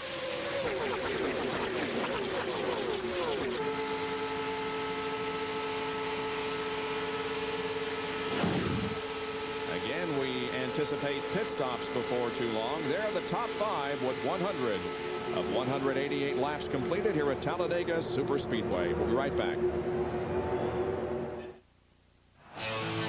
500 continues here at Talladega. Brian Weitzel on the right and Robbie Loomis, the crew chief for Jeff Gordon, on the left. They've got a bit of a smile on their face right now because their guy, Jeff Gordon, is in the lead here at Talladega. In fact, we have had our 9th and 10th different leaders since we went away on break. Rusty Wallace also led a lap. But Jeff Gordon finds himself in front of the field at the moment. There we see Ray, you talked about it. He got a good push from the back and just turned it left. Somehow squeezed that Chevrolet between the 99 and the 2 and took the lead. I saw those guys coming in the mirror and said, come on, boys, give me a shove. And he watched them push him up there to the lead. Jeff Gordon is on his longest winless streak since he won his very first race back in May of 1994.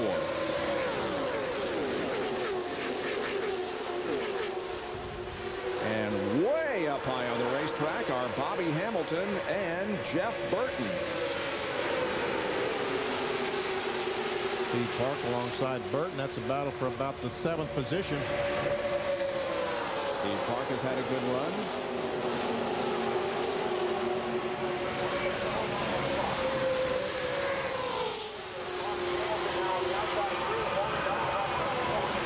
Form a single file line now as they come down to complete the 107th lap.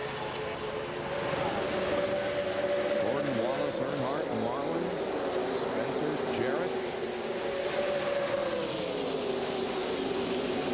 Jeff Burton and Steve Park are all on the line. Again, the 32 car of Scott Pruitt is not on the lead lap. He ran out of gas. However, since he's rejoined the race, he is stuck right up here with the lead pack. We haven't talked much about Bobby Labonte today. He is the points leader, of course, and he's got his teammate Tony Stewart right behind him. They've been running together all day, but they really haven't been up front hardly at all. They're 27th and 28th right now, Bill Weber. And Bobby Labonte's not very happy with his car. He's been talking it over with Jimmy Makar, his crew chief. Makar told Labonte the setup is exactly the same as what they ran in happy hour, with one exception. On the back of that car are the NASCAR-issued shocks. Labonte says his Pontiac is rolling over on the right rear. He made a track bar adjustment to try and account for that on their first stop. This time they're going to put the track bar back where it was. They may make a wedge adjustment, but they're going to see if Bobby can somehow stick in the low line and if that will help his car. and his worst start of 2000 here today, 37th position. And Bill Elliott is back there too, running in the 30th spot. So Bill get together with the one car earlier and had the lift off the gas pedal and went straight to the back. Saw donut there on the side. And when you have those donuts on the side, you cave in the doors. Could that hurt the performance of the car? It could, Benny, if it's caved in, but I think the big thing was he had to get out of the gas, lost a lot of positions, and he's just not been able to get that momentum back. And we get more from John Kernan.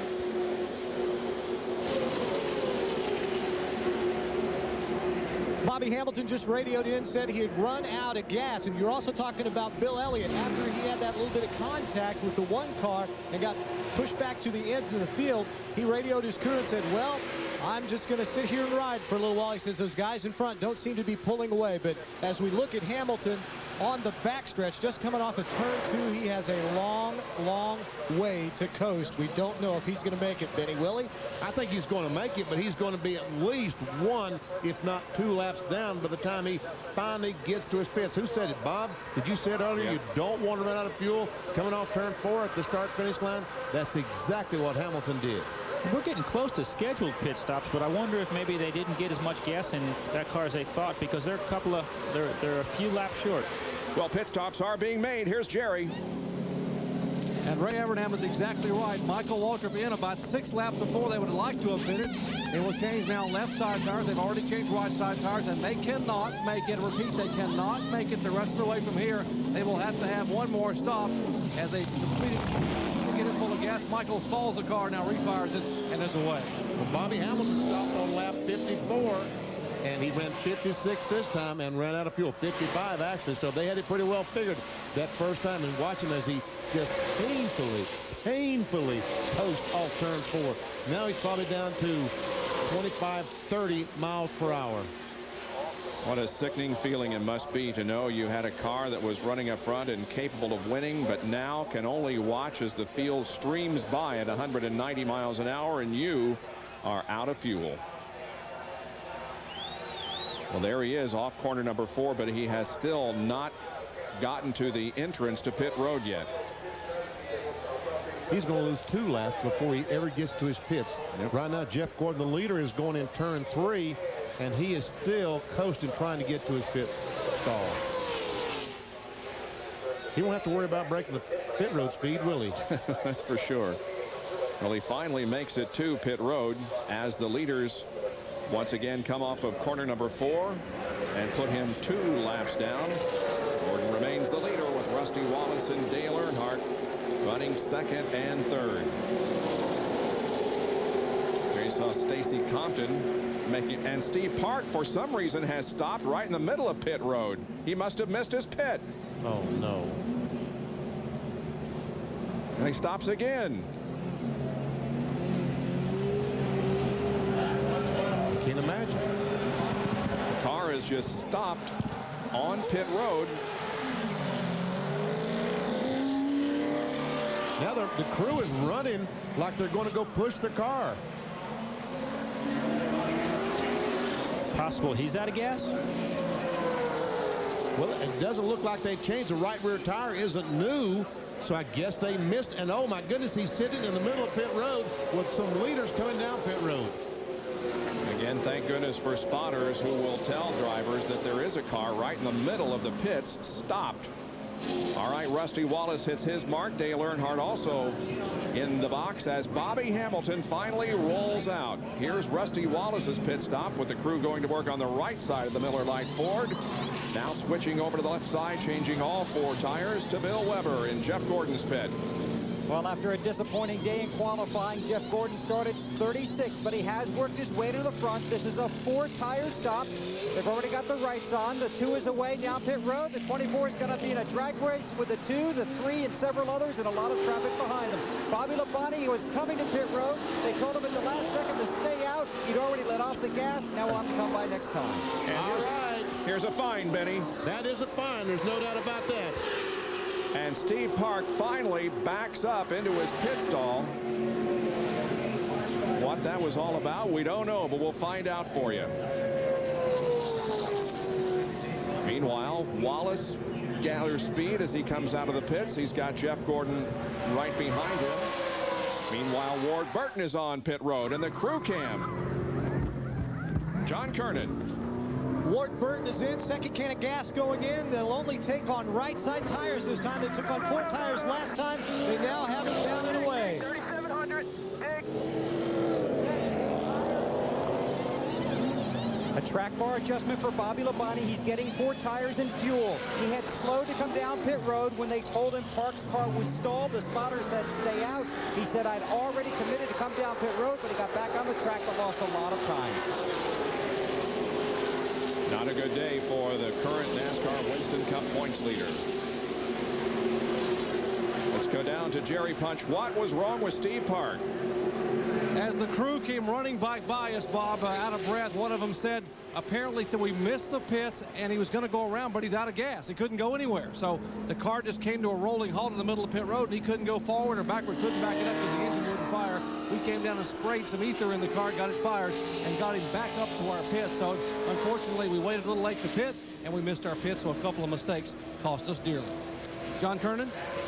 Jerry, while Bill Elliott was getting serviced here in the pits, the rear tire carrier rolled that right rear tire back toward pit wall. It came over near the opening, and someone else standing, one of the photographers standing in the side, actually kicked the tire back and rolled back out on pit road. Elliott's guy had to, one of the crewmen had to grab it. We thought for a minute they might get penalized, but we talked to the NASCAR official, and the alert NASCAR official in Elliott's pit actually saw what happened. So Elliott will not receive that penalty for that tire getting away on pit road because it was not their fault. They made the best effort they could to get it back over pit wall. NASCAR told us last week when this rule went into effect it would be a judgment call, but Benny explained exactly what the new rule is. Well, the right side tires, we've seen those tires laying on pit road before. We've seen cars hit those tires and it damages the front end. You ever see the 12 car? And there you see the tire going back across pit road. The catch can man says, wait a minute, that's our tire, our tire. And he also is aware that it was kicked out by someone and not a member of the crew. Well, Rusty Wallace is coming in again. What is this all about? Car doesn't sound like it's at full song, Benny. I don't know, he just stopped, just changed 4 tires. And he went past his pit, John. What's going on? And he's got smoke coming from the car. Robin Pemberton, his crew chief, just said the car's smoking a little bit. Apparently the engine shut off out on pit road. Rusty came on to pit road and then he says, hey, the engine's still running. So Robin said, stay out there, just go down pit road, watch your pit road speed, and go back out onto the racetrack. So I'm going to have to follow up on this. Had not had a chance to talk to Robin right now. Rusty telling his crew that, man, that is a crying shame that he felt like he had a car capable of winning today's race. Well, we saw some smoke. Couldn't tell if it was from the exhaust or where, but we did see some smoke, but now I don't see any. And Robin Pemberton is trying to figure it out himself. John Andretti is in for a stop. Here's Bill Weber. This is 2 left side tires and fuel. Andretti is out of sync with the world. He's all alone on pit road all by himself to get the fuel in. He heads back out, but again, no parking here on pit road. This worked out the first time. Let's do it twice. And here comes the lead pack.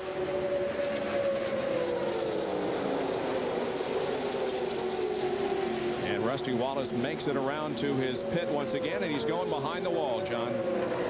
He's headed to the garage area. Apparently something broke under the hood. Not quite sure exactly what it was yet, but Robin Pemberton just congratulated his guys and said, you all did a great job. It's a real shame that we had to have this happen to us, but there was no way the engine, although it was still running, there was something broken in it that would not allow them to run at speed. So rather than stay out on the racetrack and be in danger to everybody else. And something with the 6 car now, Bob, or 26? It's the 26 car, and he's going to drop down off the banking, it would appear, and head for pit road. Yes, indeed. So Jimmy Spencer will come in for a stop. By the way, Rusty Wallace finished 4th in the Daytona 500. That was his best finish in 49 restrictor plate races. And Mike Skinner will come along and pit with Jimmy Spencer, as Jimmy is the first to hit his pit stall. There it is. Down to Jerry. Well, Jimmy Spencer out of gas on pit road. His crew now going to work to try to change the left side tires. They were trying to make it one more lap for Spencer, trying to be able to get him in and off of pit road. Trying to be able to wait and get as much gas in the car as they possibly could. He was completely out of fuel when he came down. And the Dale car also out of fuel here on the... Yeah. Yes. I'm sorry, Jerry. Yes, he is. Dale Jarrett is out of fuel, coasting into turn 3. Boy, you just cannot take the chance of stretching it another lap, but we've seen that happen on a couple of occasions, and now it happens to Dale Jarrett. Well, what happened? Mark Martin and Jeff Burton has put a lot of pressure on these guys to take a chance, to gamble, because they're still out there. They still haven't stopped. If they can go to, what, 125 or 126, they can make it on that'll be their last stop. And all these other cars have to stop again. It'll come out to be a battle between Jeff Burton and Mark Martin for the victory. And Benny, obviously the weather change and the new restrictor plate hasn't really given these guys as good a fuel mileage as they thought they were going to be getting. The defending NASCAR Winston Cup champion had very few bad breaks last year in winning that championship, but unfortunately things have gone wrong here today at Talladega, and as the field goes by, Jarrett has yet to hit his pit stall. Here they come. Down to Jerry Punch. Well, they had pitted on lap 59. I was talking to Todd Parrott. They were going to try to stretch the field to make it on one more stop. They were going to try to go 64 laps to be able to get back on sequence with Mark Martin, the 99 of Jeff Burton. Obviously, it didn't make it. The car ran out of fuel, and so they have made a pit stop and now exit pit road. That was a great pit stop to be out of fuel. 16.3 was on the screen. The leader of the race is Jeff Burton. Second is Mark Martin. Then comes Ricky Rudd. And fourth is Jeff Gordon. There's the leader. And we understand that Jarrett's going to be penalized for exceeding the speed limit coming out of the pit. Wow. Well, that's compounding the problems, isn't it? Yep. You can see that Burton is running toward the back of this group of cars, but all those cars up ahead of him have already pitted. He is the lead. Bill Elliott had a stop and go. What was that all about? Bob, it goes back to that tire issue, but basically what happened, the catch can man went after that tire and didn't get the catch can out of the car. So Bill Elliott ended up making a stop and go penalty anyway. Wasn't for the tire, but because they left the catch can in the rear of the car. And Bill shown now a lap down back in 27th position. Well, Burton is about to complete the 124th lap. Make that, yeah, 124. We stopped on 61 before. So, Ray, he's now been 63 laps. He can make it from here on one more then. Benny, it sure looks like those guys are going to go for it. You know, Jack Roush works really hard on the carburetors of those cars, and they've got something figured out.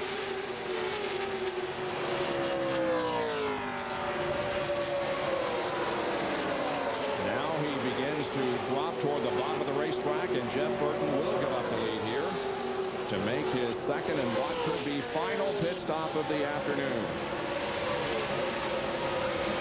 Frankie Stoddard, his crew chief, has given up his tire changing duties. He's now up on top of the pit box calling the, and here comes Mark and Jeff Burton down pit road. Jarrett observing his penalty for exceeding the speed on pit road. Here's Jerry Punch as Burton stops. 3,300 RPMs. They remind the driver you do not want a speeding penalty now. This is the final pit stop of the day for the Exide Ford team. And the Valvoline crew for Mark Martin teammates pitting about 4 stalls apart. They can make it the rest of the way on fuel. Left side tires. Now Burton stalls the car. 18 cars.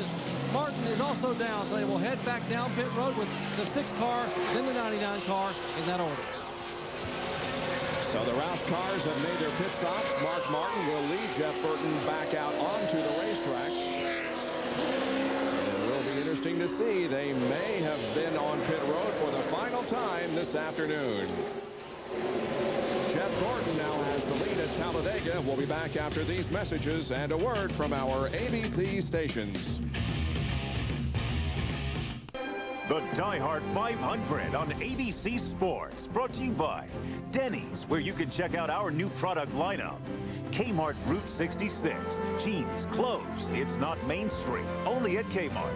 And wrenchhead.com, parts online all the time. Are you a wrench head?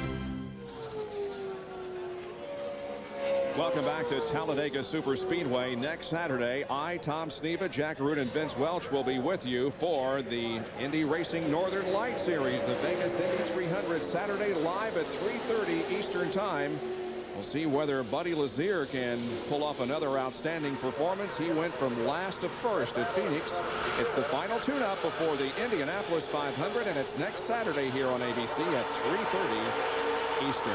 Jeff Gordon, the leader of the Talladega Diehard 500, with Jeremy Mayfield and Dale Earnhardt running in second and third position as the Pennzoil Copter Cam follows the drafting line down the backstretch.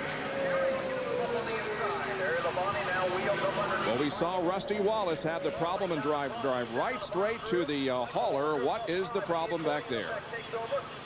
Well, unfortunately, I think he's done for the day, Rusty. You had a great run, maybe the best run you've ever had at Talladega. What happened? It must have broke a piston, I guess. After that pit stop, about 5 laps later, I started smelling a lot of smoke and stuff like that, and finally just went to a dead miss. And there's a lot of stuff on the spark plug, so the smoke's pouring out of it, so it's over. But man, that's so unfortunate because this thing was so fast all day long. You know, I was just being patient all day, running second most of the time, trying to get the lead pack gone and get away from everybody. Got in there, got my 5 points, led me a lap, but that's all I needed to do. But what a strong hot rod. This thing was incredible. It handled perfect. It snuck up in the draft real good. And all I can say, a great car.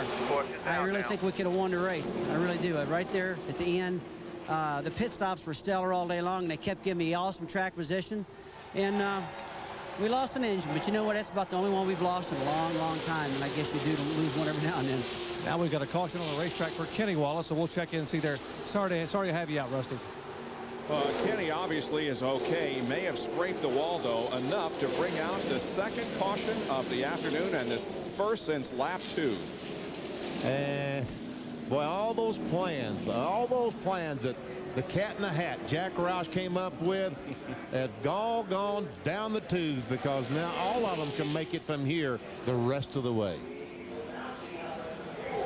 Benny, we'll probably see a lot of 2-tire stops this time. Guys have not been on the left sides that long, and they're going to want the track position.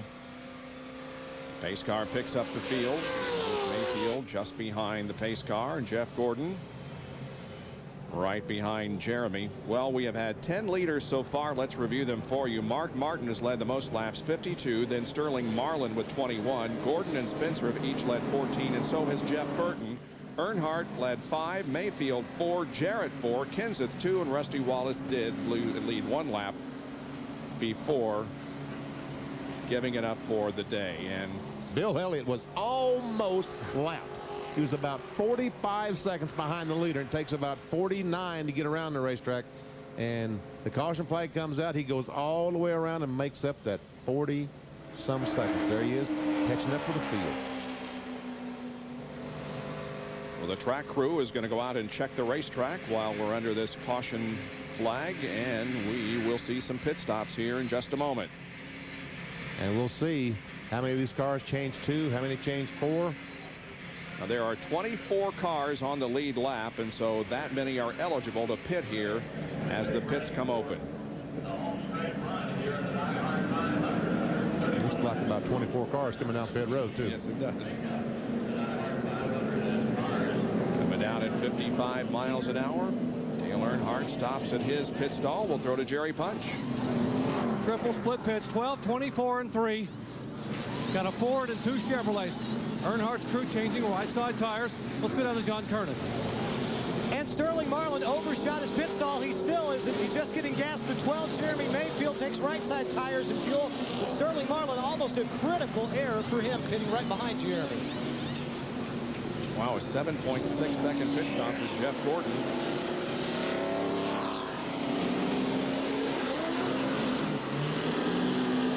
There's Ted Musgrave leaving that blue and white car. Bill Elliott makes his pit stop, 4 tires, he's good to go. Right back up with these guys.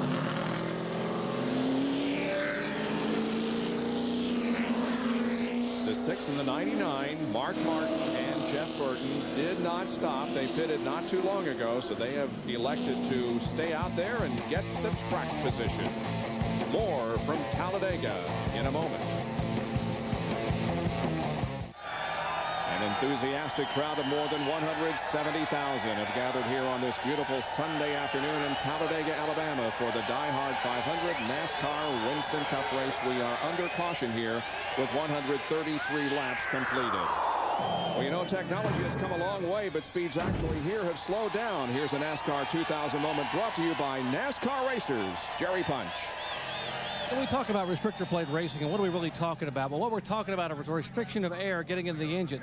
Here back in 1987 at Talladega, Bill Elliott set an all-time stock car record qualifying at 212.8 miles per hour. Now, when he ran his qualifying lap, let me show you. He had this kind of carburetor plate, and when you opened up, see how much air could come in there? Because there was no plate beneath it. Now I'm going to lay this down and show you that NASCAR decided that that was too fast and it was getting faster, so they wanted to put a plate. This little thing right here is a restrictor plate. Those little holes in that plate are 7/8 of an inch. That's what the teams are running today. Now what that effectively does, if I put that plate down and put this back on top of it here, and then put the carburetor base plate, if I open that up, you see there's very little air can get in through that plate. What that effectively does to the engine is cut the horsepower in half. If I were to put this carburetor and this plate back on one of today's engines at 760 horsepower, the pole here at Talladega would have been 228 miles per hour. But with the carburetor restrictor plate on it, the pole here this weekend was 189. This plate, less air, less horsepower, and less speed, but significantly greater safety. They want to keep the cars under 200 miles per hour so the roof flaps and all the safety features will work on a NASCAR Winston Cup stock car. And Ray, how many nights of sleep have you lost trying to think of ways to get more air through that little hole? Well, legally, you've got to work on lots and lots of other things, but there's a constant research and development program. And most of the big engine builders, Hendrick and Yates Roush, those people have people assigned just to the restrictor plate engine development program. Wonder when they'd find drivers to run 228 miles an hour. Let's get down to Bill Weber and get a report on the 18 car of Bobby Labonte. Well, Bobby Labonte obviously came in as the point leader, but he has had a dismal day, never really running up front. They've had some problems on pit road, and they had another problem this time when they stopped. They wanted to take one piece of tape off the front of the grill of that car. Well, Jeff Chandler, who's the front tire changer, grabbed that piece of tape after he changed the right sides and was coming around to do the left. So he took the piece of tape off. But they had a miscommunication. They didn't think the piece had come off, so another crew member went and grabbed another piece, and now they've opened it up much more than they had planned. See, this area there, it had some tape on that top grill, and Bill Weber, as he said, they've taken more tape off than they wanted, and that will really slow that car down. Any air that goes through that grill and hits that engine slows the car down considerably.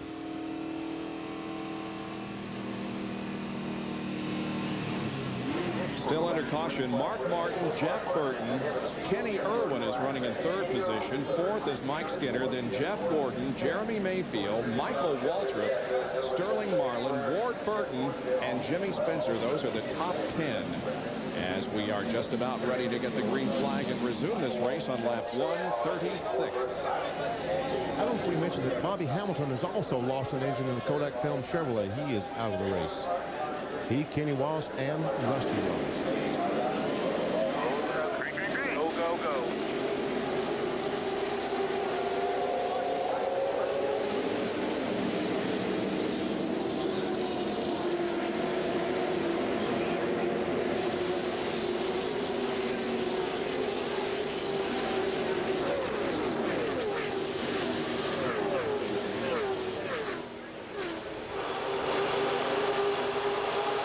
Some of observers told me that Mark Martin held his hand up to Jeff Burton and said, I'm not going, I'm not going, I'm not going. As soon as he got ready to go, he dropped his hands, which means, okay, you can accelerate. That's one way of keeping those cars from behind you and from running into you. And these guys have a lot of hand signals that they do as a courtesy, and that probably went on back through the pack, Benny. They know that it's easy to cause a problem up front. Here so what we're talking about. Mark Martin says to the guys, okay, all right, no. All right, let's go, let's go.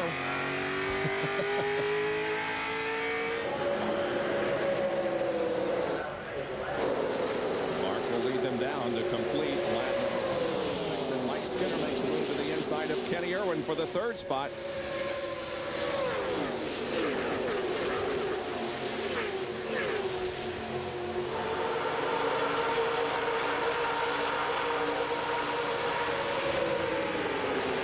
Jeff Gordon trying to take the fourth spot away from Irwin.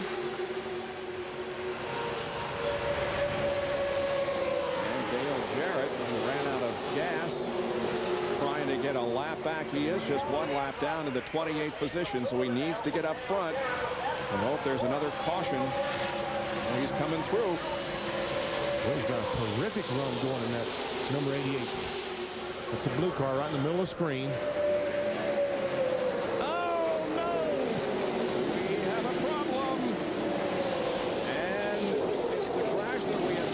Not happen, and look at the mess right here at the start-finish line.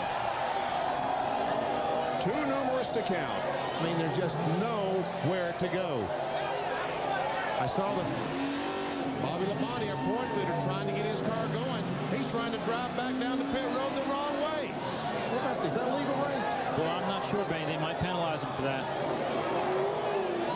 Ricky Rudd is involved, so is Dale Earnhardt Jr., Tony Stewart, Stacy Compton, Dick Trickle, Robbie Barrier, Robbie Gordon, yep. There's we see Tony Stewart trying to get his car back to pit road. Looks like he's got a little oil file there. You see Matt Kenseth is going to get a lap back, and here comes the 32 car, Pruitt, trying to get a lap back. Will he beat Mark? Looks like, oh, there's cars everywhere. So slow down now, guys. Be careful. Scott did get the lap back. Now, Bobby Labonte, we see Kenny Schrader walking with his car. Bobby Labonte, I guess they told him he couldn't go that way, so he turned around.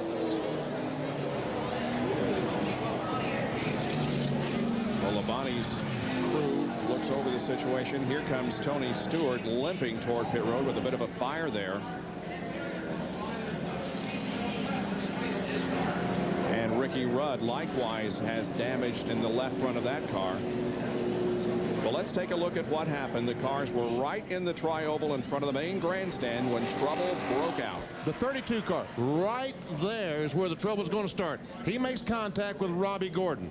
He goes down, hits, I guess that's the 7 of Michael Waltrip, and then, look, there's just no place to go as those guys come across the racetrack. As the smoke goes up, there's nowhere to go except in the side of another car.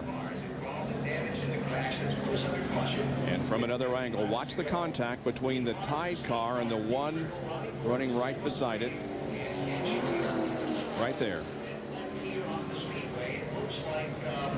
And the 40 car of Sterling Marlin goes in the back of Robbie Gordon, which turns him around. But Marlin, although he may have gotten some damage in the front end, was able to get through it. And look at that debris up there in front of these cars.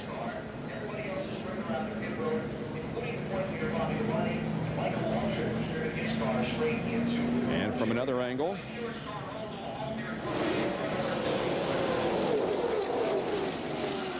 Michael Waltrip took a hard shot to the outside wall, and Ted Musgrave did also in that 15 car.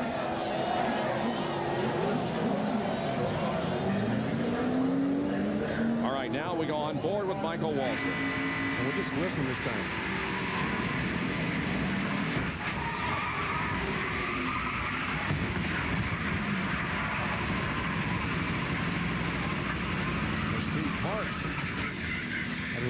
He had some damage to his car. Now from Bobby Labonte's perspective. Circuit City on board. And that's Ted Musgrave right in front of Bobby. You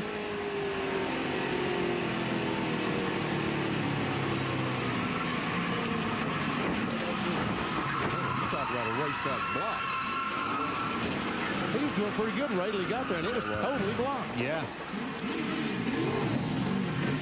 Now he's going to spin the car around and head toward the pits in the wrong direction. And now from Dale Earnhardt Jr.'s perspective.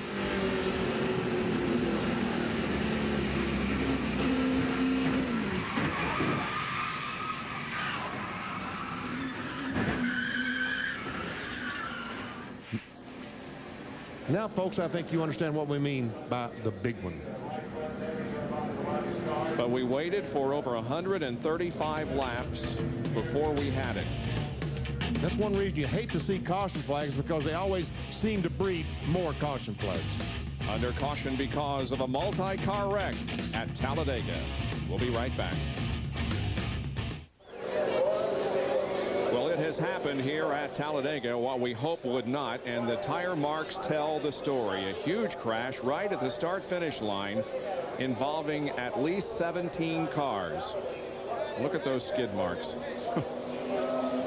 And already some have made their way around to pit road to get repairs underway. We see Dale Earnhardt Jr. and Bobby Labonte, among others, on pit road. Now Labonte pulls away, and here's a report from Bill Weathers.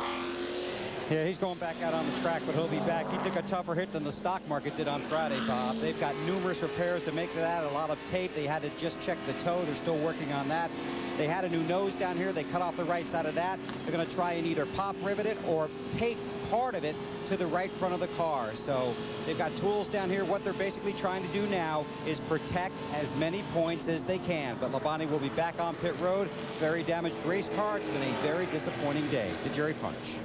Michael Waltrip has climbed out of what's left of his Nations Ranch Chevrolet. A vicious lick on the right side of the wall. Michael, first of all, you okay? Yes, thank the Lord. I'm fine. Just held on tight. Didn't see what happened. Don't know why I was heading toward the wall. Just unfortunate. This will go down as another defeat for me and my team. But it could have been so much more than that. We had positioned ourselves nicely, worked hard all day long, and just got involved in a wreck. Those are avoidable. I mean, we raced so close together for so long, and then somebody just makes a mistake and wipes out half the field. I'm proud of my Nations Rent Chevy, though. Man, it was good.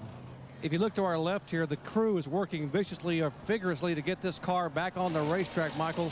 And the reason being, with 17 cars involved, you could gain some points. Yeah, we could gain upwards of 50 points, and that's big. You know, you have to go after these things. The guys will do their best to fix it, and if they don't get it fixed, at least we'll be able to fit it on the trailer, and before that wasn't going to be the case. So just work on it and try to get back out there, because this team has been good this year, and now we're crashed. I'm just sad for my sponsors and my team.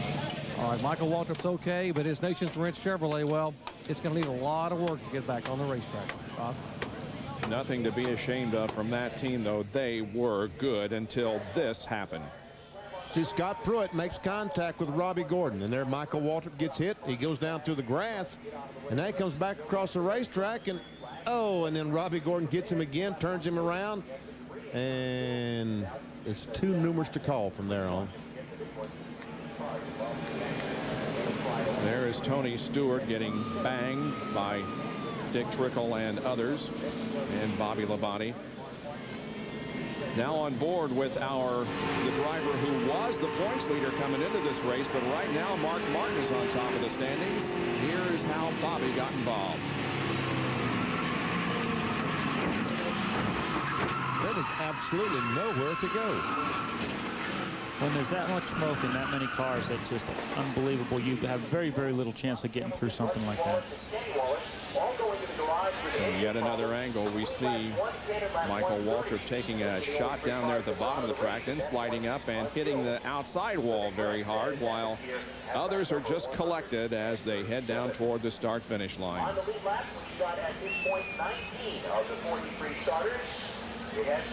And after that, Tony Stewart drove the car around,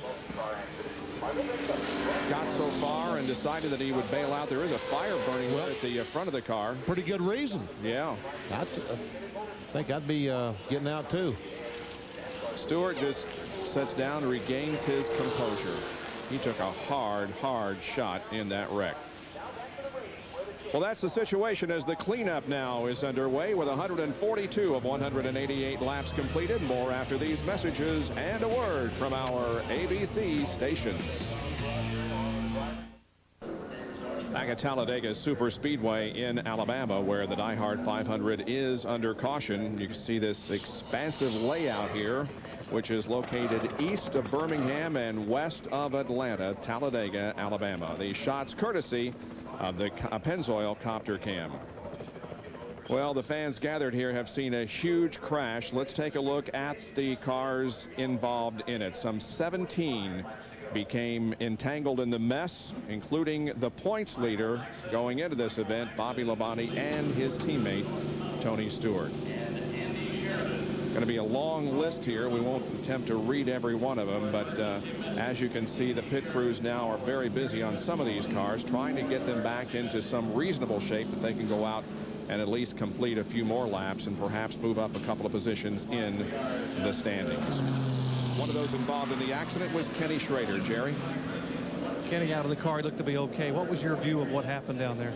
When I got there, Jerry, there was just a lot of smoke. And I saw the 60 car coming back across the racetrack, and it's like, don't think I'm going to miss him. And I got into the 60, I guess, which was Trickle, and then someone got into us. But it started way up there.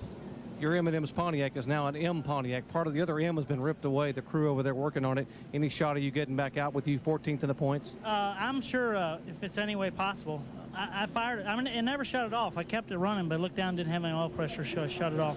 Steering wheel was still in about the same position, so, you know, they might be able to just put all the stuff in the front back of the motor, radiator and stuff, and get it back out. But we talked about this before, Jerry. At least it wasn't the W&W Pontiac, so it wasn't all that bad. It wasn't upside down. A sense of humor from Kenny Schrader. He'd like to get back out, guys, and stay in the top 15 in points if possible. Well, we're just glad to see him okay. Let's take a look at a Napa field summary and where they are right now with Martin and Burton showing the way, with Skinner, Gordon, and Kenny Irwin completing the top 5. All these cars on the lead lap. Right now we're showing 19 cars on the lead lap. We saw the 17 and the 32 race the leader, Mark Martin, back to the pits, back to the line, and we said, well, he got a lap back. Well, the fact of the matter is that Mark Martin had already taken the caution flag, so that froze the cars in position. They were not allowed to pass the leader. And there are some of the cars involved that are off the track getting repairs made. Well, this is the big one that occurred right here in the Tri-Oval. 17 involved in a big pileup at Talladega. Apparently, everyone is okay. The Diehard 500 continues here on ABC Sports in just a moment. Talladega in the Diehard 500. Well, tonight at 7:30 Eastern Time, the NHL Stanley Cup Playoff Conference quarterfinal game number 3 features the Philadelphia Flyers against the Buffalo Sabres. Dominik Hasek, 25 saves, but it's still his team 0-2 in the series. ESPN and ABC are the exclusive networks for all Stanley Cup action. The cars line up 2 by 2, and you know what that means. We are set to go back to competition on lap 147.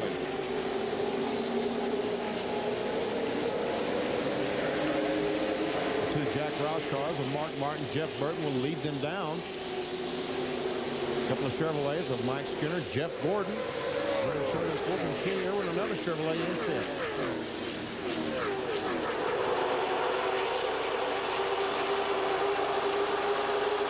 Kenny Irwin is having one of his best runs of the year, his best finish in the year 2000.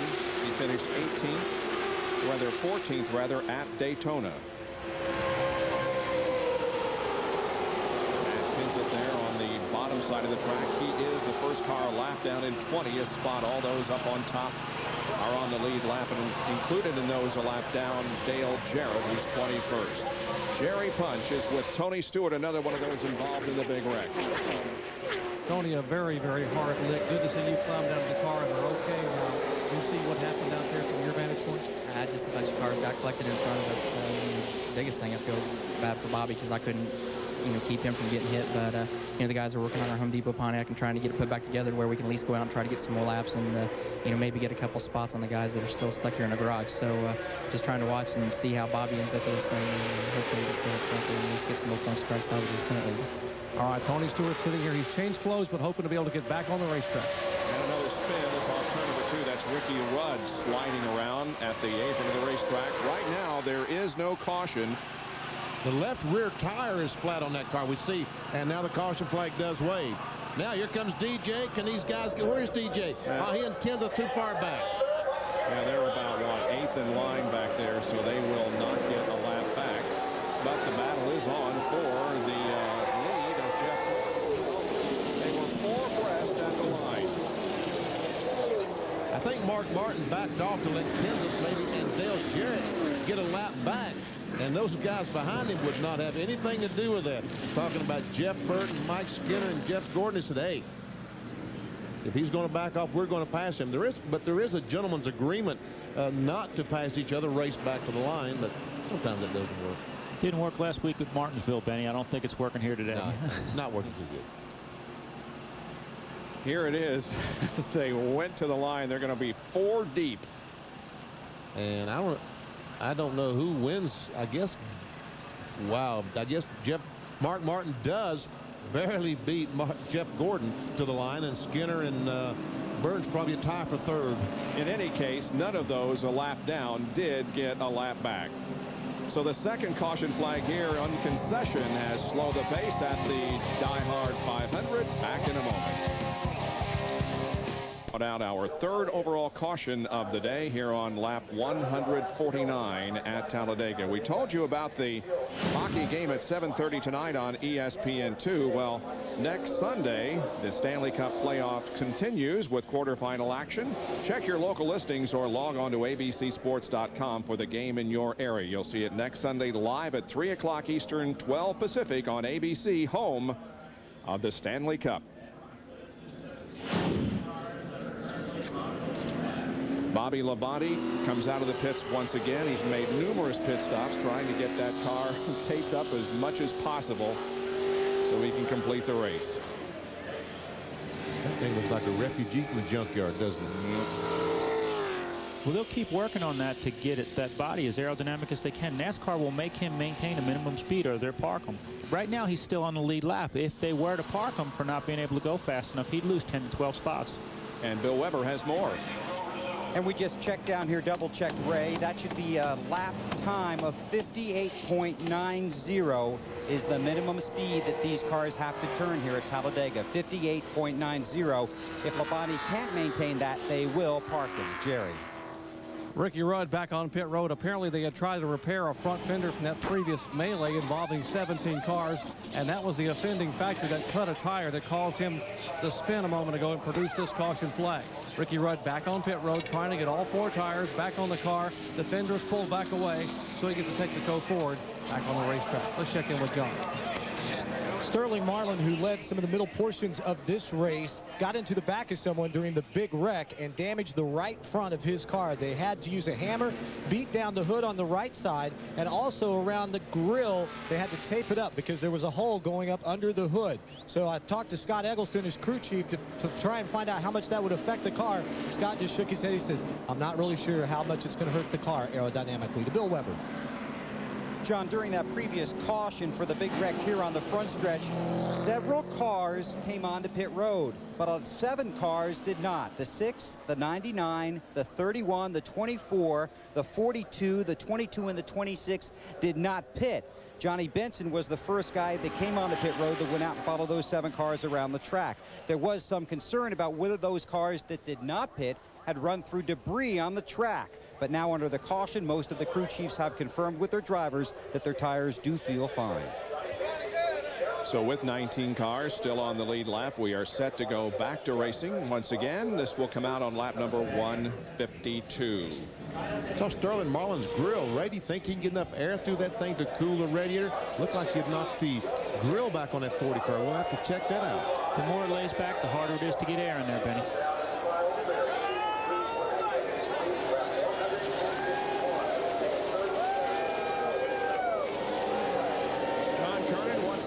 Question that Benny just posed. Well, I also talked to Sterling's crew chief about that. He says, I think we're going to be okay. Although under caution, the temperature had gone up into the 220 range. We're hoping once it gets back up to speed, it's going to push a little more air into the radiator to help cool the engine down. Cars build up speed as they hit the backstretch with Martin leading Gordon and Mike Skinner and Jeff Burton and Ward Burton.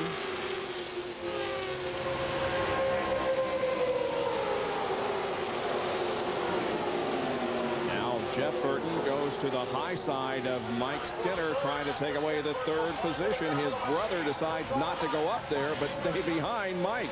Ain't that something? Oh boy. And here's a 3 wide, a couple of lap cars. Kenseth and Jarrett both trying desperately to get into a situation that they can get their lap back. I think Ward thought about that and said, you know, I think I better go up here and get behind my brother and try to help him out, because it looks like he's struggling right now, and he is struggling right now. Now he is up on the high side behind his brother. Comes Jeremy Mayfield and Dale Earnhardt.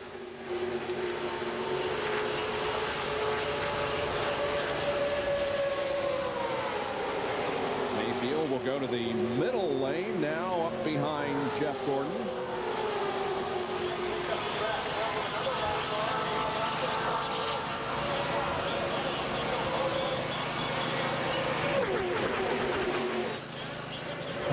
And Jeff Gordon moves down to block the spot from Mayfield, but Mayfield goes up high and challenges anyway and takes the spot. Jeff's got some help in the middle there with Matt Kenseth and Mike Skinner, though. They might be okay. And here goes Burton by the 12th car on the outside. Man, he is really ram riding up there right on the top of the racetrack. And they're 4 deep coming off the corner. And look who's back in this. Bill Elliott is right in the thick of things. And they're 4 wide going in the corner. Skinner drives on the inside of Jeremy. Here comes Kyle Petty on the inside. See what happened when Jeremy had to back off the gas when Skinner went in there 4 wide? Kyle Petty is still on the lead lap. He's shown in the 13th position. Down they come to complete another lap. All this action happening behind Mark Martin, and he's loving it, seeing those guys fight for position behind him because he just drives away. Staying right there with him, still trying to get the lap back. Mark's going to have to be using his mirror and his spotters to tell him which one of those lines looks like it's coming with momentum. He's having a tough time trying to block both lines right now. Here's Jarrett going to get some drafting help from Jeff Gordon, and Jarrett goes back onto the lead lap. Now Jeff Gordon has his teammate Jerry Nadeau, the 25 car. The Michael Holligan car have team cars lined up on the inside with Mark Martin on the outside. And don't look now. Here comes Dale Earnhardt. Yep. Got the thing way up high on the racetrack. Running in the 3rd spot. Now Gordon challenges Martin for the lead, and Jeff Gordon will inch ahead of Mark Martin through the 1st and 2nd turns, but Martin has a great run off the backstretch and retakes it. They are side by side. Bill Elliott coming through the pack once again. And Jeff Gordon's other teammate, Terry Labonte, the Kellogg's car is pulled up on the inside. He's going to try to help Jeff out, try to take this lead. Terry Labonte in his 650th NASCAR Winston Cup start and his 645th straight. Now Gordon has Dale Earnhardt right on his rear spoiler. Terry Labonte is running in the 5th spot, and Bobby Labonte, his brother, one of those involved in the crash, is maintaining the speed and staying on the lead lap for right now.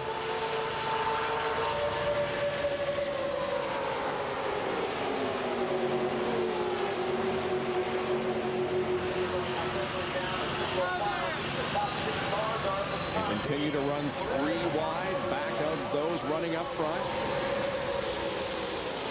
It's Matt Kenseth in the 17 car. He is in 21st spot, a lap down.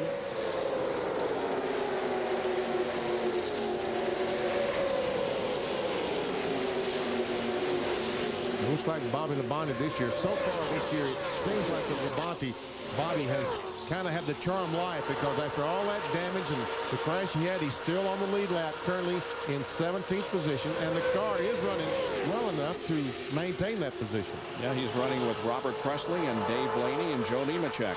They need to get Blaney out front. He's the only one that's got a good nose on his car.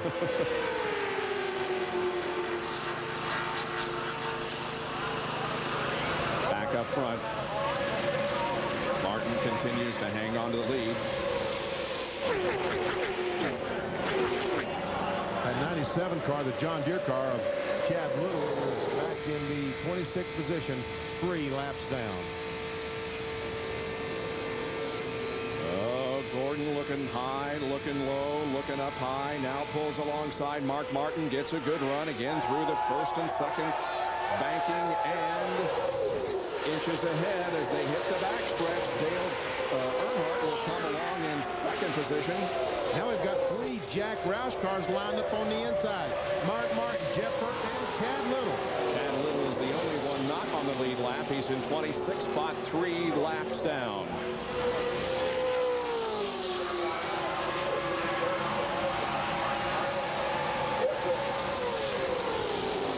Chad's got a good car. He had a left front flat tire earlier in the race.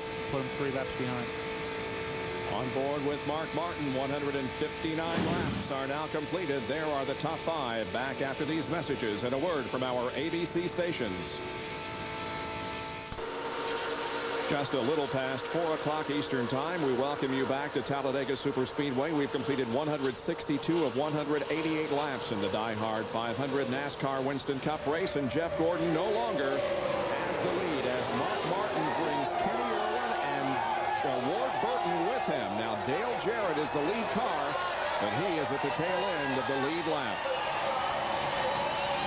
It's an afternoon of racing here on ABC. At the conclusion of this event, in just about 55 minutes from now, you'll be able to see the IROC race that was held here yesterday at Talladega Superspeedway. The second of 4 races in IROC 24. That's coming up next here on ABC. Mark Martin, the leader, looks back at the second place car. Kenny Irwin in the Bell South car. Ward Burton in third. Right now we have Ford, Chevrolet, and Pontiac, the first 3. Kenny Irwin right now running in second position. His career best finish came at Daytona last year in 1999. Still stacked up 3 deep.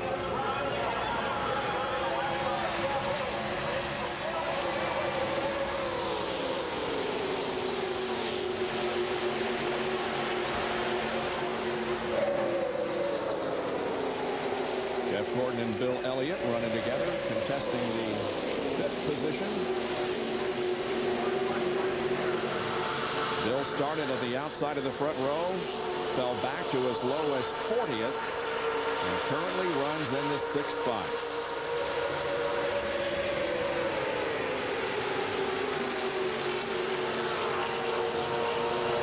We talked about the hole that you couldn't get in could make a big difference in your day. Jeff Gordon was about 6 inches from sliding back in line in 4th or 5th place, and now he's hung in the middle. I think Kenny Irwin's the nose of that car. Remember at the very start of the show, he had all that tape on the grills. All that tape is gone. They peel off that tape trying to get some air to cool the thing off. And Tony Stewart, who we talked with not too long ago, sitting back in his coach, has rejoined the race. And what happens? He already has gotten caught speeding down pit road to go back onto the racetrack. But it's important for these guys to get out there and make a few laps because, of course, others involved in that big 17-car pileup, most of them completed the same number of laps, and if you can get back out and complete 1 or 2 circuits, then you can move up a position in the scoring, and that means more Winston Cup points.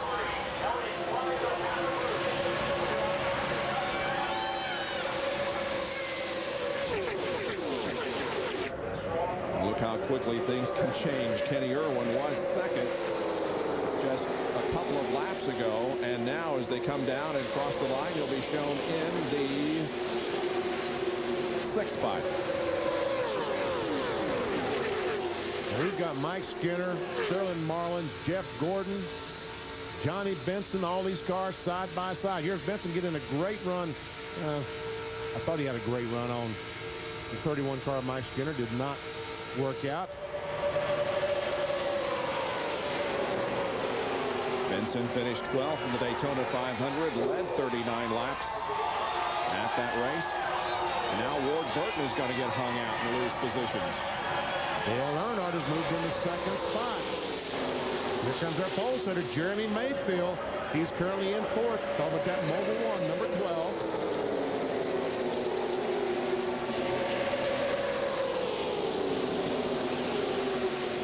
Sterling Marlin moves up to 5th.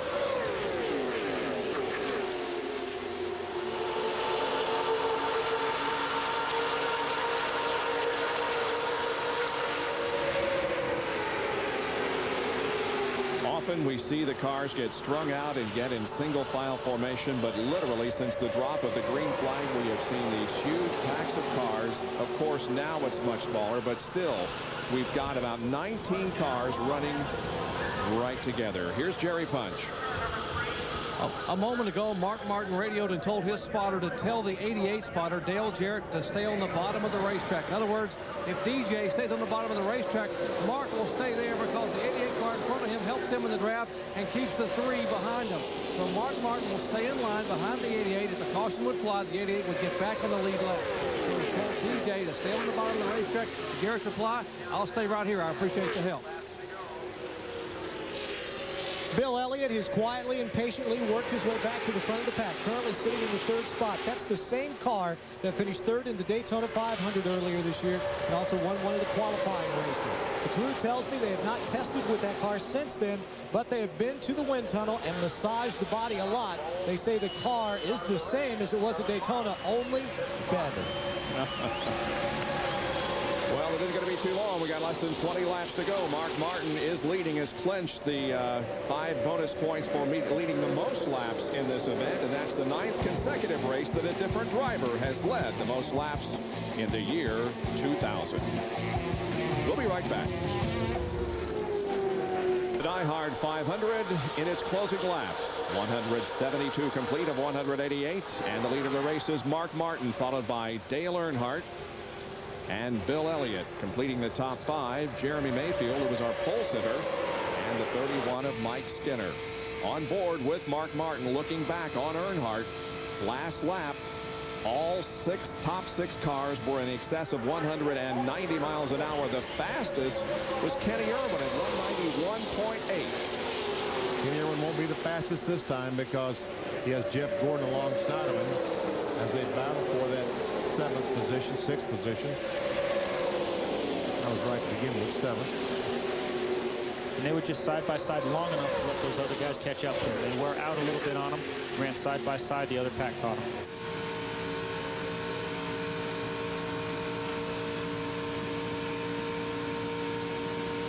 Ward Burton has had a good race. And another car comes back into the event. That is Michael Waltrip, who took a couple of really hard shots during that big 17-car pileup that we had on about lap 138. Steve Park also re-entered the race. I'm sorry, he's coming off turn 2.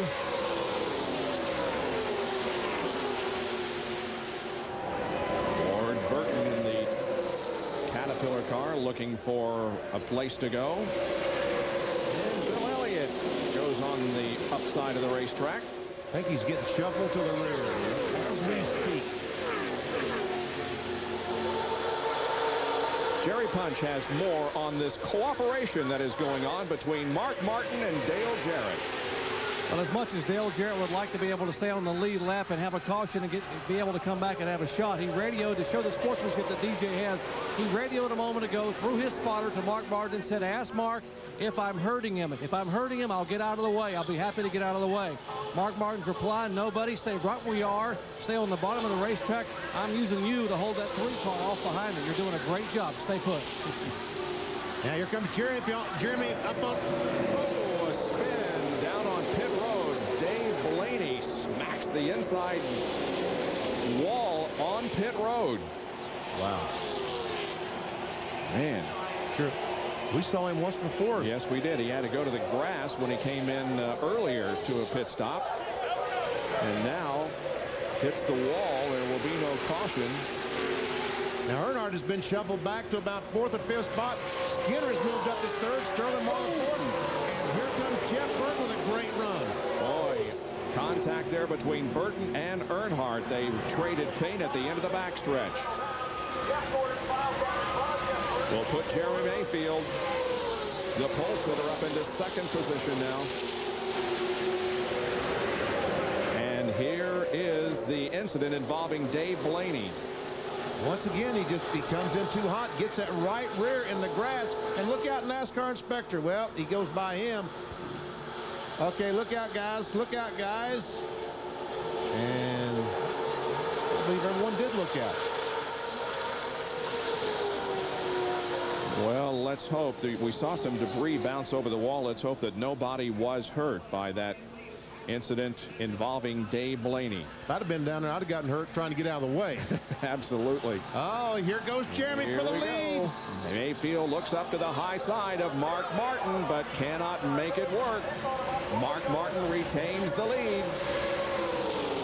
And they'll come down to complete lap number 177. Mayfield looking high, looking low, can't go anywhere. And Jeff Gordon is back in this thing, it looks like.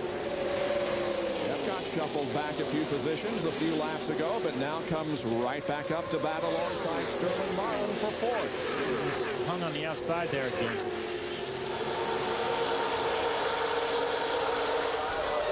And Jeff Burton once again tries to go inside of Sterling Marlin and will do so down the backstretch. With Dale Earnhardt in tow, Mark Martin is going to move over in front of Jeff Burton. And Jeff Gordon just moved right over in front of Jeff Burton, trying to get some of that push in that 99 car. And look, it looked like it worked very well. Jerry Punch, any injuries down there on pit road? No, very close call. We were about 4 or 5 feet away from where the 93 car came flying by. Robert Yates is standing just below us. He dove back around the wall and caught his foot on the wall and tumbled over and hit his head. But that's why they brought the ambulance down pit road a moment ago. But I went over and talked to Robert. He's up and okay now. Walked around to taking the ambulance back away. But wow, some scary moments down here. I'll bet so. Good to hear nobody is injured. All right, we've got less than 10 laps to go. There is Robert Yates. He's okay. He said, I would think I will sit down though.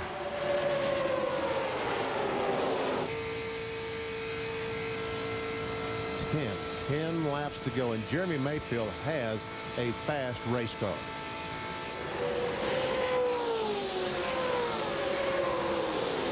Back here to 3 wide.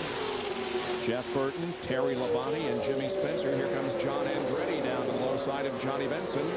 That's 8th, 9th, 10th, 11th, and I don't know how many. That's on back. It's just a genuine mess. 9 to go.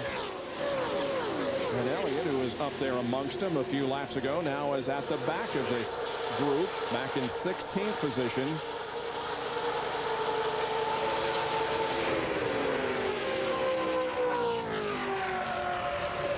As they continue to fight for position, Kyle Petty has had a great run this afternoon. He's 14th, and so has Wally Dallenbach in the 75. He's been on the lead lap all day and is in the 15th position.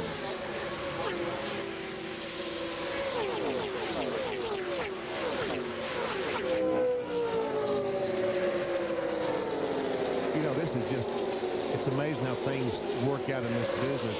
Remember the Daytona 500 when Dale Jarrett won the race? He and Mark Martin were running 2nd and 3rd, and Mark said we had a plan to go by Johnny Benson, take the lead, and when they started their plan and something happened, DJ, he felt like abandoned him, just left him out there and went on to win the race. Mark finished about 5th, and Mark was very, very angry. Well, right now he's trying to use Dale Jarrett to win the race at Talladega. So things do have a way of going full circle in this business. What goes around comes around.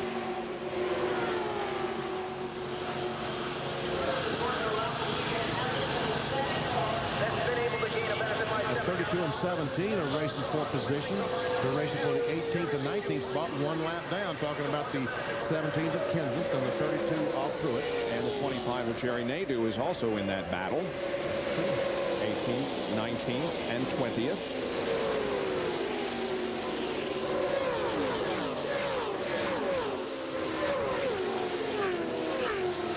Here we go, 4 abreast.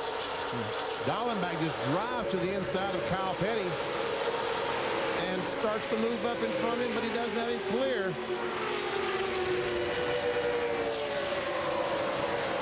Kyle Petty finished 13th in this race last year and 19th in the October race here at Talladega.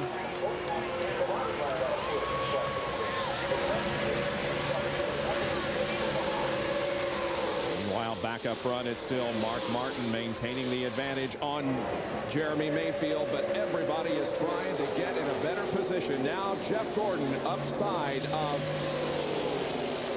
Mike Skinner, and he picks up a position. Man, oh man, and he's going to run.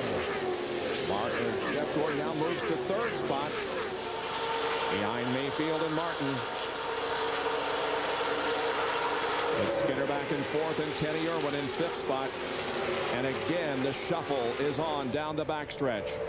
Jeff was always real good at watching the cars behind him and estimating that push. He keeps rolling back a little bit, letting the cars catch up to him, getting that good push. Here we go for the lead. Now, Jeremy on the outside and Mark on the inside. But is it going to work for him? Because nobody is going up there with him.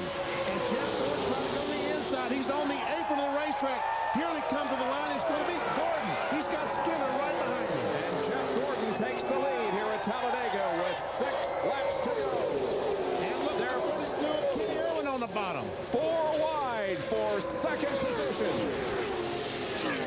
Now is Mark Martin. What's he going to do? He's caught in the middle, and is Jeff Gordon's car going to work with Dale Jarrett? Jarrett in a Ford and Gordon in a Chevy. Let's see what happens here in the closing laps. Kenny Irwin has moved back up to 2nd spot, and Mike Skinner is in 3rd.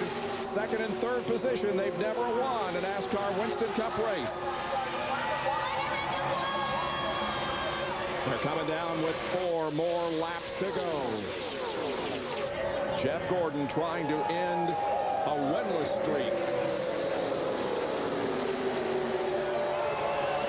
And Skinner goes down on the grass to move into 2nd spot. He's on the inside of Kenny Irwin. And he successfully gets 2nd spot. Ward Burton is up high with Terry Labonte, and Ward Burton slides down into 3rd position.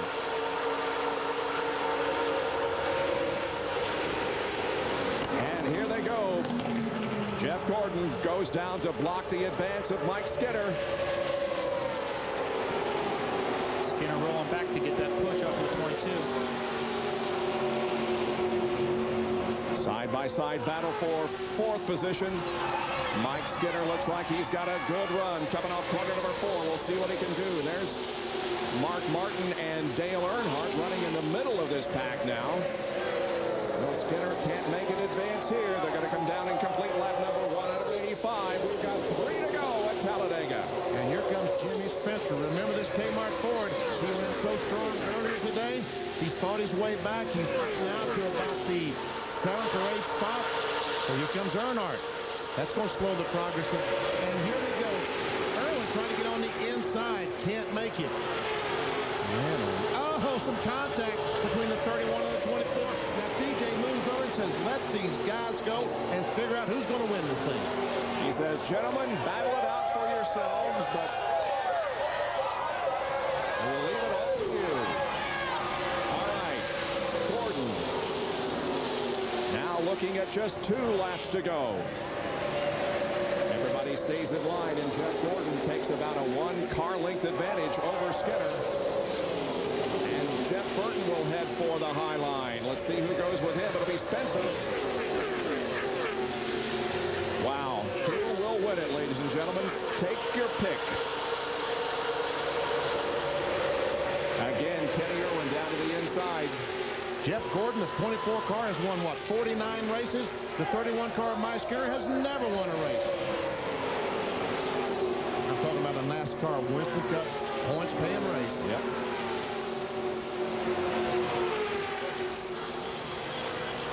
They remain in the same order. Well, and this time Gordon comes up the hill. I thought Skinner could not quite make it. And they're looking at the white flag. We've got 1 more lap to go at Talladega. Jeff Gordon completes lap number 187 in the lead. Skinner is 2nd. Kenny Irwin down on the low side in 3rd. up high and losing spots. Can Mike Skinner make a move? And can Kenny Irwin make a move?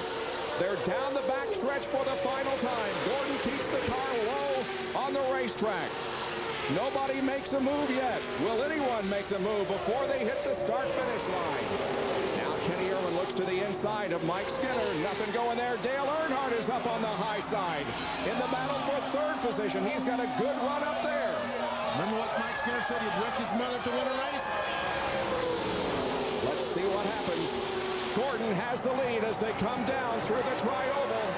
And Jeff Gordon is back. He's going to win the Diehard 500. And as they cross the line, you can see the finishing positions. Skinner, Earnhardt, Irwin, and Spencer complete the top 5, and Jeff Gordon breaks the winless streak. Down to Bill Weber.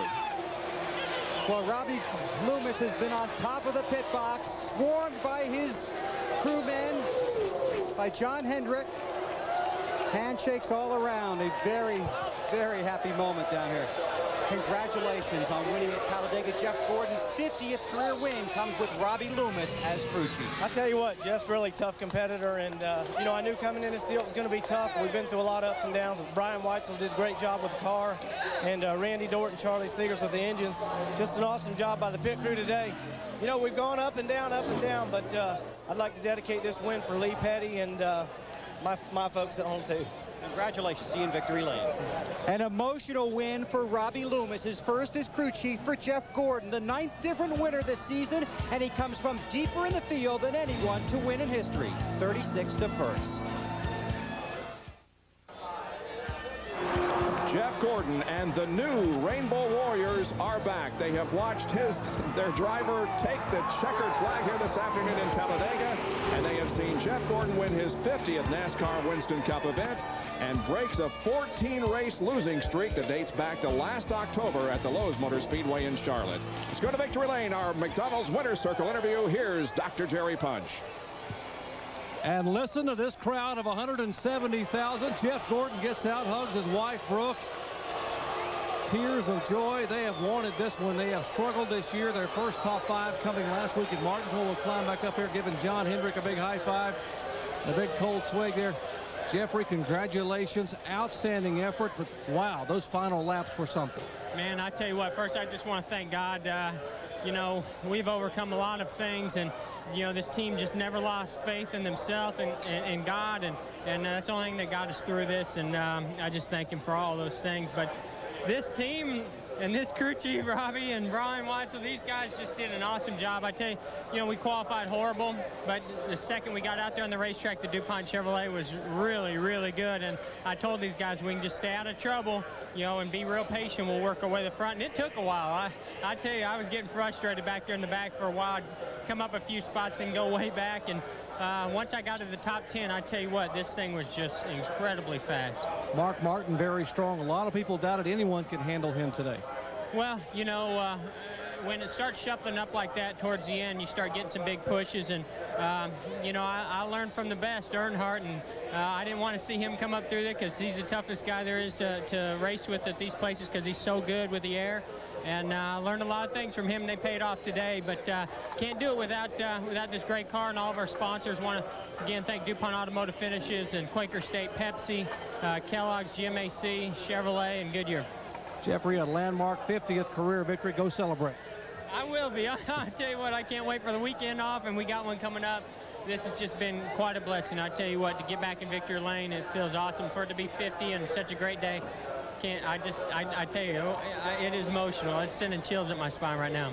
The records are falling here in NASCAR. Jeff Gordon's 50th career victory and the 9th different winner in 9 races here in the year 2000, Bob. Earlier this year, Rusty Wallace won his 50th, for there are now 4 tied with 50 wins. Wallace, Gordon, Wallace, Jarrett, and Johnson. More after these messages and a word from our ABC stations.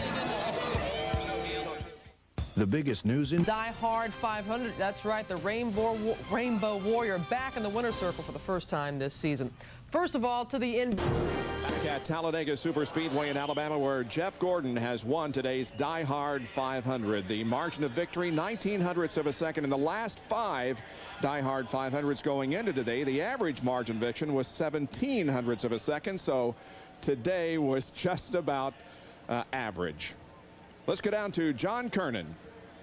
Well, Mark Martin did not win the race. You were out for a lot of laps, led the most laps, Mark, but the big picture, you took over the points lead.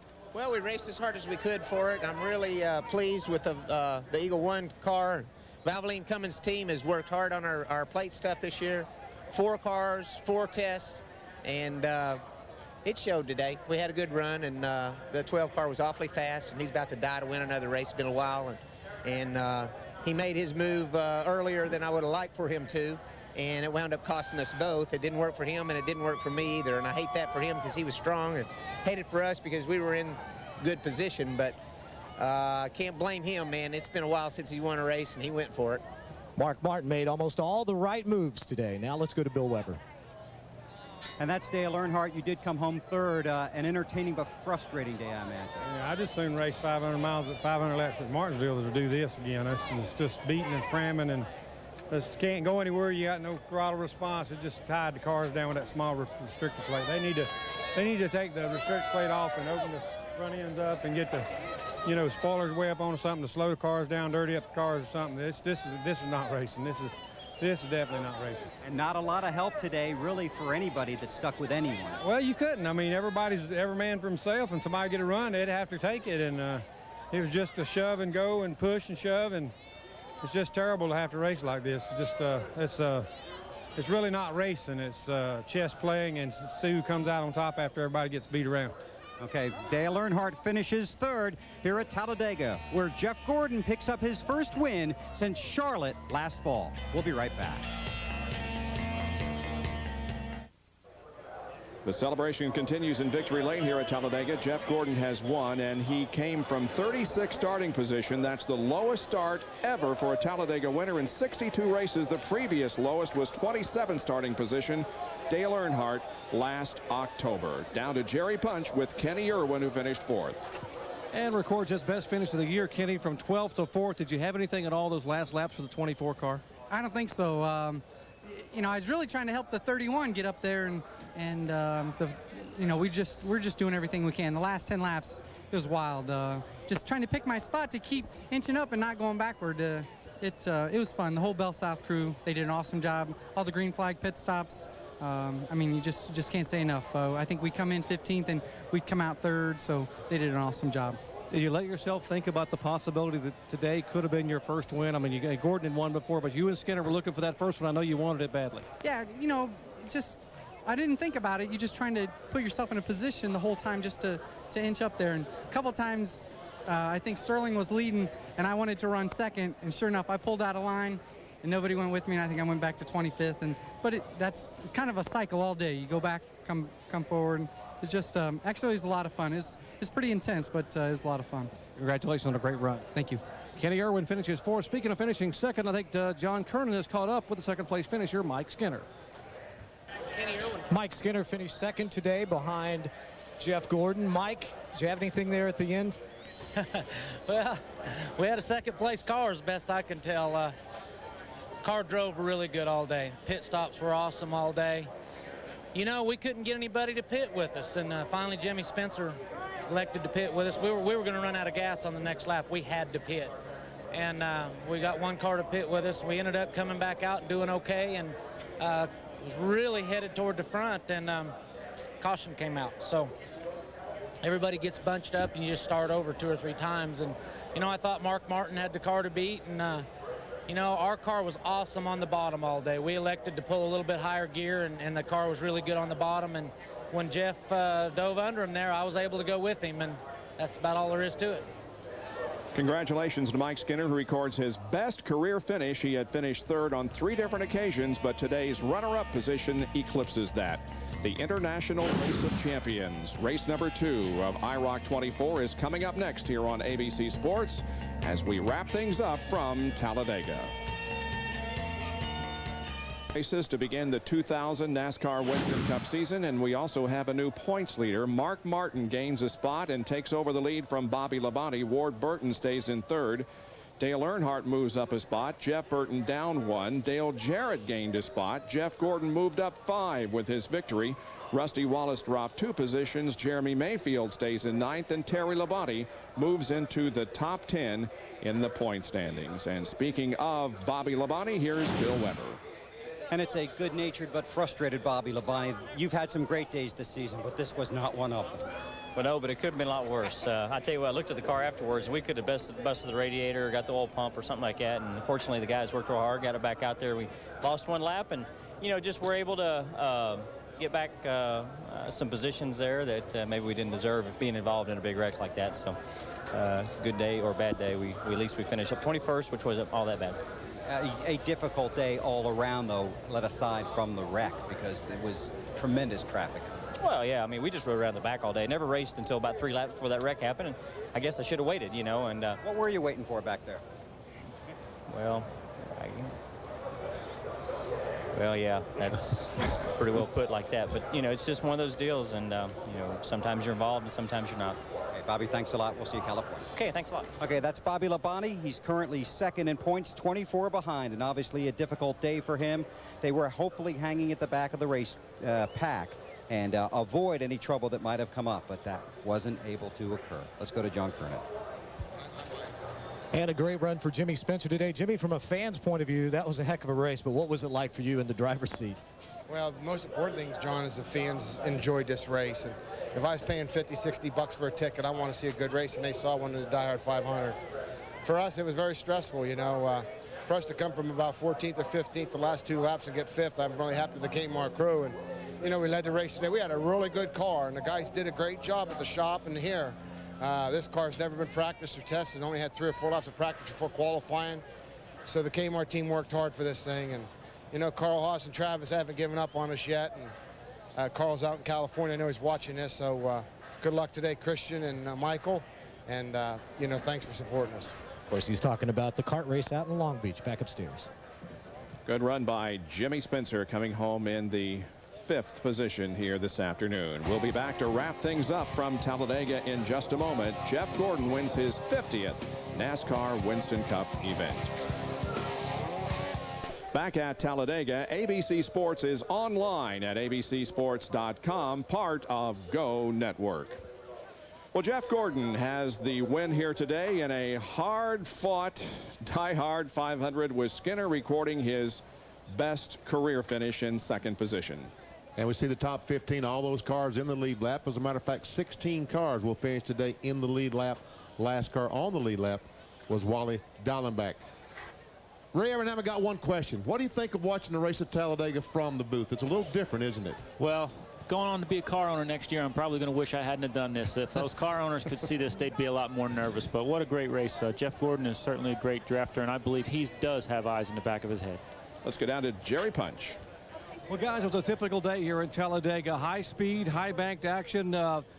Lead changes all around, you know, and everyone talks about the big one, and indeed it did come on lap 139, involving 17 cars. That wreck may not have changed the outcome, but did one thing today, and that is change the points lead. The car behind me, Mark Martin's Valvoline Ford, dominated the afternoon. He didn't get the win, but he does walk away as the leader of the NASCAR Winston Cup points. Let's go to Bill. Well, Jerry, here at Talladega, Jeff Gordon finally got to victory lane. It took him 9 races to get there, and during that time, Gordon was always very pleasant. He always put on a good face. He tried to absorb all the pressure, knowing most of the time the pressure was squarely focused on Robbie Loomis, his new crew chief. But Gordon took that pressure away from Loomis so he could focus on the car and the team, and I think that's one of the keys to them getting back to victory lane. It's the fact that Gordon was not only driving the car, he was helping drive the team while Robbie could focus on their mission, getting back to victory lane. It all paid off today. John?